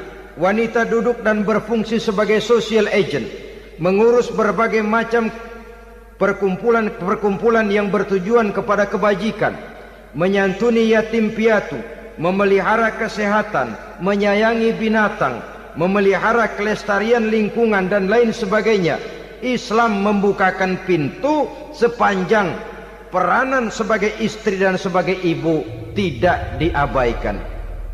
Ini sebab yang utama, salah seorang perempuan, kaum wanita, kalau terlalu aktif berorganisasi, terlalu aktif bermasyarakat, terlalu aktif dalam berbagai macam perkumpulan, lalu melupakan tugas utamanya sebagai istri dari suaminya, sebagai ibu dari anak-anaknya. Ibu asik rapat sana rapat sini, anak tidak pernah diajak rapat, akhirnya si anak bikin perkumpulan sendiri, rapat menurut versi mereka. Sehingga akibatnya yang timbul anak merasa kurang diperhatikan oleh ibunya. Ngaji bagus, tapi kalau sepanjang hari ngaji saja, suami pulang mau makan tidak ada makanan, mau berganti pakaian belum lagi diteriska pakaiannya, tentu ini melupakan fungsi yang utama. Kegiatan sosial, kegiatan di organisasi adalah jadwal kegiatan setelah fungsi sebagai istri dari suami, sebagai ibu dari anak-anak dilaksanakan dengan sebaik-baiknya. Bukan tidak baik ngaji, kalau dari ngaji ke ngaji saja. Bangun tidur ngaji, jam 7 ngaji, berangkat jam 11, sholat zuhur berangkat ngaji lagi, pulang sore, malam ngaji lagi. Suami tidak terurus, anak-anak pun terbengkalai, rusaklah rumah tangga. Dan bukankah satu bangsa terdiri dari satu tatanan masyarakat, dan tatanan masyarakat yang paling kecil bernama keluarga. Keluarga merupakan unit dari masyarakat, unit yang terkecil, dan keluarga terdiri dari pribadi-pribadi yang merupakan bapak, ibu, dan anak-anak. Sehingga masyarakat bangsa yang baik terdiri dari masyarakat yang baik. Masyarakat yang baik tersusun dari keluarga-keluarga yang baik, dan keluarga yang baik akan muncul dari pribadi dan individu yang baik. Pribadi dan individu yang baik yang sadar mana kewajiban yang primer, mana kewajiban yang sekunder. Sebagai social agent, dia lalu mawas diri dengan tetap mempertimbangkan kodrat kewanitaannya itu tadi. Saya ikut prihatin kalau ada perempuan main sepak bola. Dan saya yakin betul kalau perempuan main sepak bola, yang nonton pasti bukan nonton bola. Ya mungkin bola juga, tapi bola yang mana? Itu wallahu a'lam. Ya dicari olahraga yang sesuai dengan kodrat kewanitaan begitu. Dicarilah olahraga yang sesuai dengan kodrat kewanitaan. Sepak bola sudah maju, ya belakangan saya katakan tadi muncul lagi wanita angkat besi. Belakangan bisa kita bayangkan wanita main tinju. Babak belur sudah kalau sudah begitu. Kemajuan dengan melupakan kodrat kewanitaan akan menyengsarakan kaum wanita itu sendiri. Silahkan maju menjadi social agent, menjadi penggerak di masyarakat. Para istri Rasul bisa kita jadikan satu figur. Siti Khadijah, figur sebagai istri pendamping yang setia. Dikala suaminya bingung, ia tampil memberikan pandangan. Dikala suaminya bingung, ia memberikan tanggapan. Dikala suaminya dimusuhi orang, ia menampakkan kesetiaannya. Kau tidak sendiri bang, aku di sisimu. Dikala jiwanya gelisah ketika pertama kali menerima wahyu berhadapan dengan malaikat Jibril, Khadijah yang menghibur. Kalla ma yukhzikallahu abada. Tidak apa-apa bang, Allah tidak akan menyusahkan kau untuk selamanya. Tenang sajalah, tenang. Abang orang baik-baik, Allah tidak akan menyengsarakan abang. Peran sebagai istri. Dan Rasul mantap. Sehingga bertahun setelah Khadijah wafat, selalu terkenang dan dikenang oleh Rasul. Pernah satu saat beliau itu seperti orang melamun. Aisyah tanya, kok seperti ngelamun bang? Iya, kata Rasul, saya seperti mendengar suara terompahnya Khadijah di surga. Padahal Khadijah sudah lama wafat. Aisyah mendengar itu rada sedikit manyun. Kata Aisyah, bang, cukup sekali ini saja, jangan sebut-sebut lagi nama itu ya. Cemburu rupanya. Ya soal cemburu sih nggak bini Nabi, nggak bini kita, namanya cemburu. Perempuan mesti ada. Apa jawab Rasul? Ya Humairah, Aisyah, haruskah saya melupakan seseorang yang dikala orang lain memusuhi saya, dia mati-matian membela saya. Dikala orang lain mau membunuh saya, dikorbankan hartanya untuk membantu perjuangan saya. Mestikah saya melupakan orang yang begitu baik? Tidak Aisyah. Sepanjang nafas masih ada, sepanjang itu saya tidak akan bisa melupakan Khadijah sayang. Peran sebagai istri Khadijah ini, peran sebagai istri. Suaminya bingung, istrinya memberikan hiburan. Kadang kan tidak, suami bingung, istri bingungan lagi. Ya sudah, mari ramai-ramai kita bingung sudah. Bukan mencari jalan keluar, yang sudah bingung malah ditambahin bingung lagi. Saudara hadirin yang saya hormati, lalu figur Siti Aisyah, muda, cantik, kreatif, cerdas. Kalau bahasa sekarang barangkali wanita karier ini. Ini figur-figur. Jadi punya keistimewaan masing-masing, sehingga ada pilihan. Ya tentu orang mencari istri itu kan karena ada dasar pilihan. Mungkin rupanya kurang menarik tapi akhlaknya bagus. Mungkin akhlaknya sedang-sedang saja tapi potongannya cakep, masih ada pilihan. Sudah potongan jelek, akhlak bejat, emangnya lu milih merem tempo hari ya?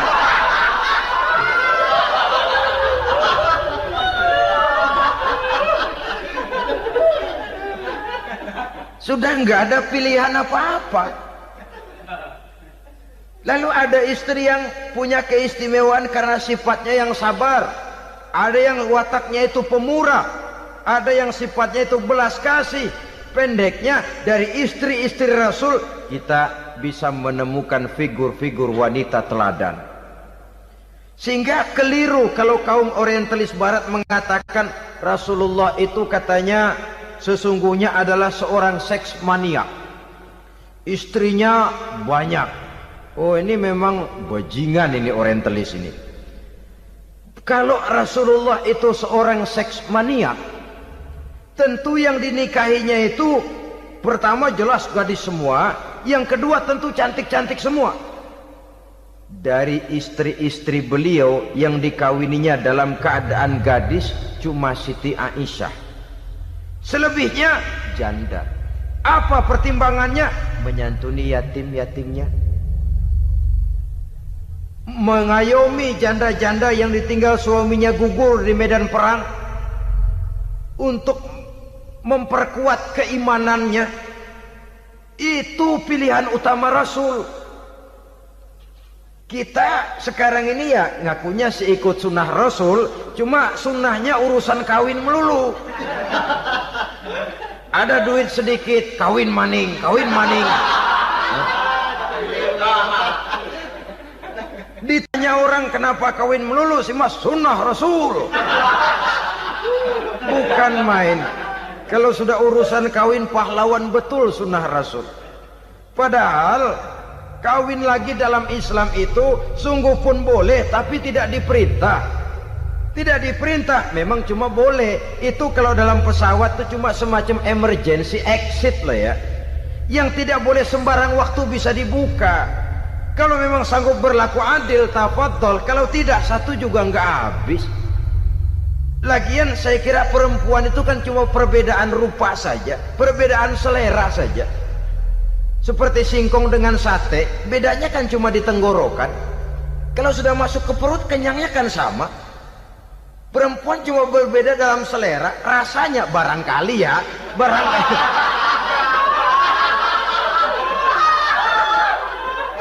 Barangkali tidak jauh beda. Saudara hadirin, nah Islam ini mengatur lewat pintu yang dinamakan nikah itu tadi, sehingga dengan demikian bisa dinikmati secara tenang, tentram. Tidak usah manusia ya, kucing saja. Coba lihat kucing. Kalau ikan dia boleh nyolong, kucing itu boleh curi, makannya nggak tenang kucing. Coba lihat ini. Asal dia nyolong ikan, makannya juga mindik-mindik. Matanya nengok kiri, nengok kanan. Ada sedikit gerusak, kabur.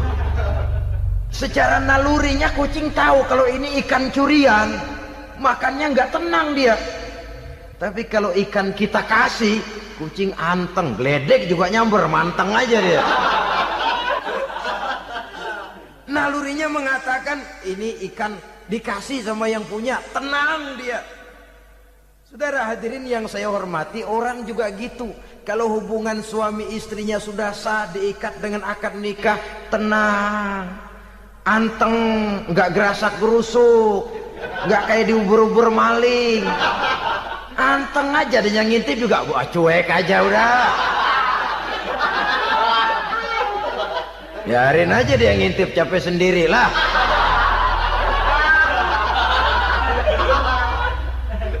Tapi kalau nyuri-nyuri, coba lihat dah.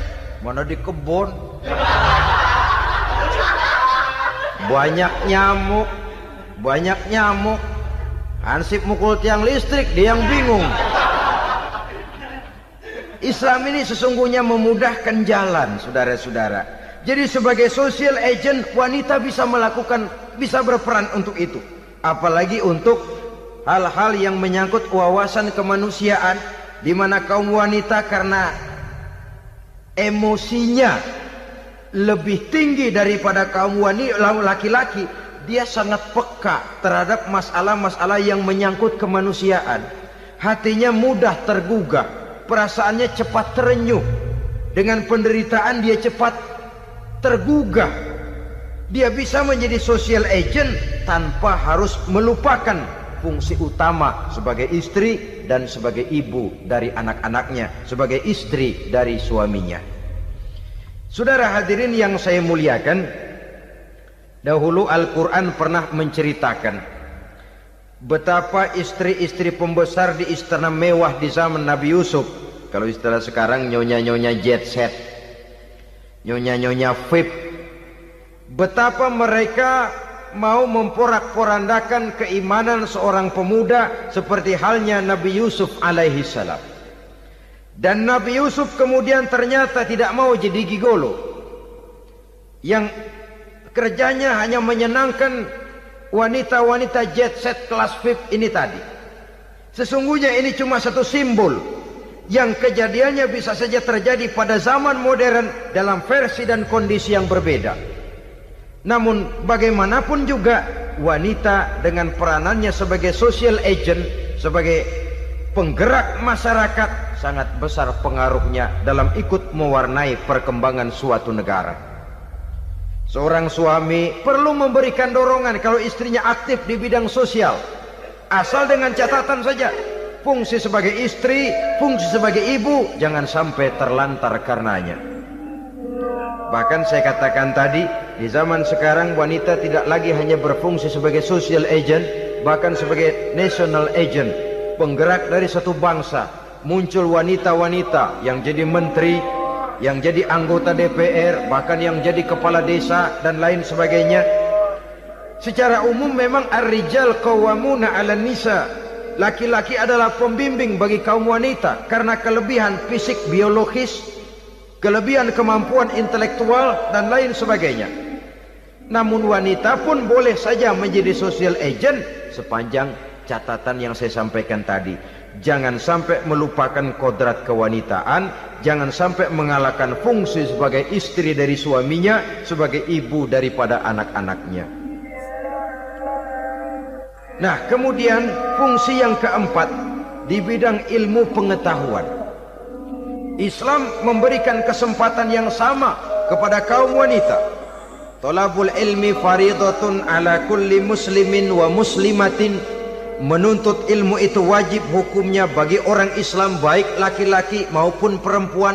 Sampai dibentuk kalimat pengecuali khusus ini, muslimin wa muslimatin, bagi muslim laki-laki, bagi muslim perempuan. Dan alhamdulillah, kalau dulu di zaman Raden Ajeng Kartini, nasib perempuan berada di balik pintu yang digembok rapat-rapat, siklusnya berputar cuma sumur, dapur, kasur, kasur, sumur, dapur, dapur, sumur, kasur. Melingkar di situ satu saja peranan kaum wanita. Memberontak jiwa Raden Ajeng Kartini, menuntut persamaan bahwa wanita berhak maju sama dengan laki-laki. Entah Islam sejak 14 abad yang lalu sudah mencanangkan ini, menuntut ilmu wajib bagi laki-laki dan perempuan beragama Islam. Orang Islam baik dia laki-laki, baik dia perempuan, wajib menuntut ilmu. Ilmu dalam artian umum, tidak hanya sekedar fikih tauhidnya, ya di bidang kedokteran, di bidang teknik, di bidang hukum dan lain sebagainya. Ini yang perlu dibanggakan. Kalau perlu, ini yang perlu diadakan kontes. Kontes IQ, wanita yang paling berprestasi di bidang ilmiah, wanita yang punya prestasi di bidang menjaga kelestarian lingkungan hidup, wanita yang punya prestasi menggerakkan sosial, menyantuni yatim piatu, memelihara kesehatan. Adakan kontes macam itu untuk mendorong. Ini enggak, kalau kontes yang diukur betis, bibir, pinggul, payudara, lubang hidung, ukur sekalian kita. Apa manfaatnya dan apa unsur pendidikan yang ada di dalamnya? Tidak menguntungkan, tidak mendidik, dan tidak membawa manfaat. Kecuali lalu yang timbul pola hidup konsumen, pola hidup konsumer, pola hidup yang material, pola hidup yang wah, pola hidup yang gemerlapan. Ya, kalau oleh anak-anak muda yang terjangkau. Kalau tidak, dia hanyut ditelan mimpinya. Dia ingin bergaya hidup jet set, sementara dia dihadapkan oleh kenyataan bahwa dia tinggal di kampung, ibu bapaknya orang kampung, dan lain sebagainya. Jiwanya berontak, terjadilah kegalauan, terjadilah kerancuan, terjadilah komplikasi, perang di batin antara keinginannya dengan lingkungan nyata yang dihadapinya. Dan kalau sudah ada gejala semacam itu, penyakit-penyakit kejiwaan akan mudah muncul. Ini gejala terutama buat orang-orang yang tinggal di daerah transisi. Kota besar bukan, kampung banget juga enggak, daerah cekak.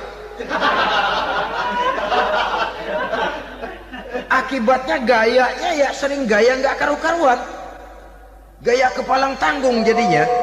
Saudara hadirin yang saya muliakan, akhirnya apa? Santri tapi lagunya kayak koboi. Koboi tapi sesungguhnya santri. Saudara hadirin yang saya hormati, maka di bidang ilmu pengetahuan wanita mempunyai peranan yang sangat besar. Dia bisa tampil dengan karya-karya ilmiahnya yang membawa manfaat bagi perkembangan agama, bangsa dan negaranya. Majulah kaum wanita dengan ilmu pengetahuan, tuntutlah ilmu seluas-luasnya. Kita hidup di satu negara yang merdeka, kita beragama yang memberikan satu keyakinan bahwa menuntut ilmu merupakan kewajiban, bahwa peranan wanita tidak hanya di belakang dapur, lain sebagainya yang seluruhnya terpantul dari dinamika kehidupan kaum wanita. Saudara-saudara kaum muslimin rahimakumullah. Kemudian yang kelima, peranan wanita dalam bidang agama. Kita bersyukur sekarang ini gejalanya dimanapun pengajian, biasanya lebih ramai pengajian ibu-ibu dari bapak-bapak. Peringatan hari-hari besar keagamaan, biasanya lebih ramai ibu-ibu daripada bapak-bapak. Pengajian ibu lebih ramai. Padahal kalau bicara sibuk, lebih sibuk ibu daripada bapak misalnya.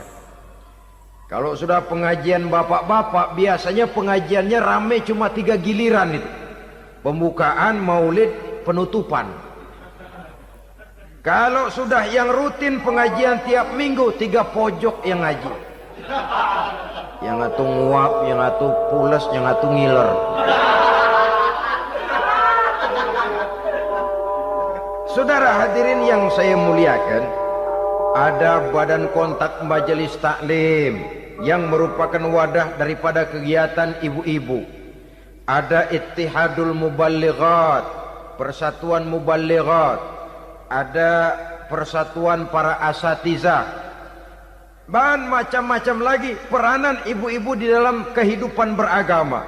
Tapi sesungguhnya harus dimulai dari bagaimana si ibu mewariskan jiwa agama kepada anak-anaknya di rumah tangganya.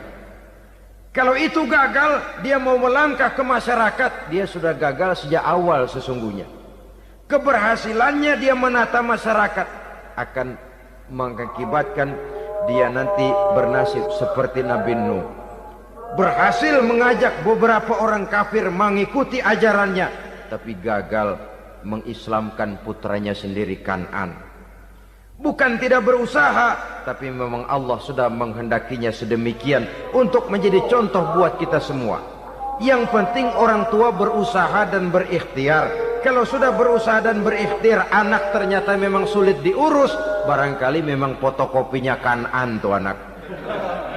Ya orang tua kalau sudah berusaha, ya tawakallah. Jangan belum berusaha lalu berkata, jangan anak kita, anak Nabi aja ada yang bengal. Ngajar tidak mau, mengajar anak tidak mau, mendidik anak tidak mau, lalu mencontoh Nabi, salah kaprah namanya. Kaum wanita bisa berperan di dalam agama. Ketika Rasul hijrah, itu kan beliau tidak langsung ke Madinah. Dari Mekah itu beliau mengambil jalan arah ke kiri menuju Gua Sur. Ini dalam strategi militer punya makna sendiri. Jenderal yang ulung, ahli strategi militer ini. Di Gua Sur sana beliau tinggal 2 hari 3 malam. Siapa yang membawa makanan ke Gua Sur? Siapa yang menjadi kurir untuk mengintai kegiatan-kegiatan Quraisy setelah Nabi berangkat hijrah? Asma, putri Abu Bakar Siddiq radhiyallahu anhu. Jadi kurir, jadi spion, membawa makanan untuk Rasul dan ayahnya di Gua Sur. Ini peranan wanita. Di tengah bahaya, di tengah keadaan posisi terjepit, Rasul di dalam gua, diamatinya keadaan Quraisy, dilaporkannya kepada Rasul. Jasa seorang wanita bernama Asma, putri dari Abu Bakar Siddiq radhiyallahu anhu. Rabi'atul Adawiyah, seorang sayyidah sufiyah, ahli tasawuf yang terkenal dengan ajaran cintanya kepada Tuhan. Dia bisa menjadi tokoh wanita dalam gerakan sufi oleh karena kegiatannya di bidang agama, dalam arti mujahadahnya kepada Allah Subhanahu wa taala. Dia korbankan bagian besar daripada hidupnya untuk mengabdi kepada Allah. Setelah suaminya meninggal, seumur hidup dia tidak pernah nikah lagi. Bukan tidak cantik, cantik. Bukan tidak ada yang mau, banyak yang meminang. Bahkan diantaranya termasuk Sufyan Tsauri, seorang tokoh juga. Pernah mencoba meminang beliau. Kata Sufyan, Rabi'ah, bagaimana? Kamu kan janda? Iya. Lalu, saya kan duda. Jadi bagaimana? Daripada kita masing-masing sendiri-sendiri kan lebih baik kita join. Maksud kamu apa? Saya mau meminang kamu. Boleh? Tapi mas kawinnya saya minta engkau jawab 4 pertanyaan saya. Kalau bisa, diri saya seutuhnya saya berikan kepada kamu. Kalau tidak, tidak usah saja. In ajabtani fi 4 masail fa ana laka. Kalau engkau sanggup menjawab 4 pertanyaan saya, seluruh diri saya bulat-bulat saya serahkan kepada kamu. Yang pertama, Sufyan, semua orang kan bakalan mati. Iya. Ya soal mati sih sama, mati. Cuma hakikat mati kan lain-lain. Ada yang matinya itu husnul khatimah. Mati baik di akhirnya. Lagi ngaji, mati. Lagi baca Quran, mati. Lagi sholat, mati. Lagi dengar ceramah, mati. Lagi sodakoh, mati. Itu mati-mati yang su'ul khatimah. Ada yang mati itu mati yang husnul khatimah, maksud saya. Ada mati itu yang disebut su'ul khatimah, jelek di penghujungnya. Lagi nyekek botol, mampus. Lagi banting kartu, plak plak, habis. Lagi makan riba, mati. Lagi zina, mati. Lagi nipu, mati. Kira-kira kalau saya nanti mati, su'ul khatimah apa husnul khatimah? Loh, saya nggak tahu, kamu mati saja belum. Tidak bisa kamu jawab, tidak bisa. Yang kedua, setelah mati kita masuk ke alam kubur. Di kubur kita akan dapat nikmat kubur atau azab kubur. Hari itu kira-kira saya dapat nikmat apa dapat azab? Saya tidak tahu. Di padang mahsyar setelah ditimbang kita dapat kitab di tangan kanan kalau baik, di tangan kiri atau dari belakang kalau jahat. Hari itu saya dapat kitab di tangan kiri apa tangan kanan? Saya nggak tahu. Yang keempat, orang akan lewat di atas sirat. Yang selamat sampai surga, yang celaka sampai ke neraka. Kira-kira saya yang selamat apa yang celaka? Wah, kata Sofyan, gua nggak tahu, udah butek dah lempengan itu deh. Kalau kau tidak tahu, Sofyan, tidak bisa jawab 4 pertanyaan ini, maaf saja, lamaranmu saya tolak dan saya tidak akan nikah. Ini yang saya khawatir. Maka dia terkenal sebagai Sayyidah Sufiyah, tokoh wanita dalam dunia sufi. Dan artinya wanita bisa berperan banyak dalam bidang agama, sebagai pengasuh majelis taklim, sebagai pengasuh yatim piatu, sebagai gerakan-gerakan keagamaan yang positif dan lain sebagainya. Ini dimungkinkan karena Islam menunjang harkat dan martabat kaum wanita. Maka majulah kaum wanita Islam Indonesia dengan tetap menjaga kodrat kewanitaannya. Inilah yang kita sampaikan pada kesempatan ini. Terima kasih atas segala perhatian. Mohon maaf atas segala kekurangan. Wassalamualaikum warahmatullahi wabarakatuh.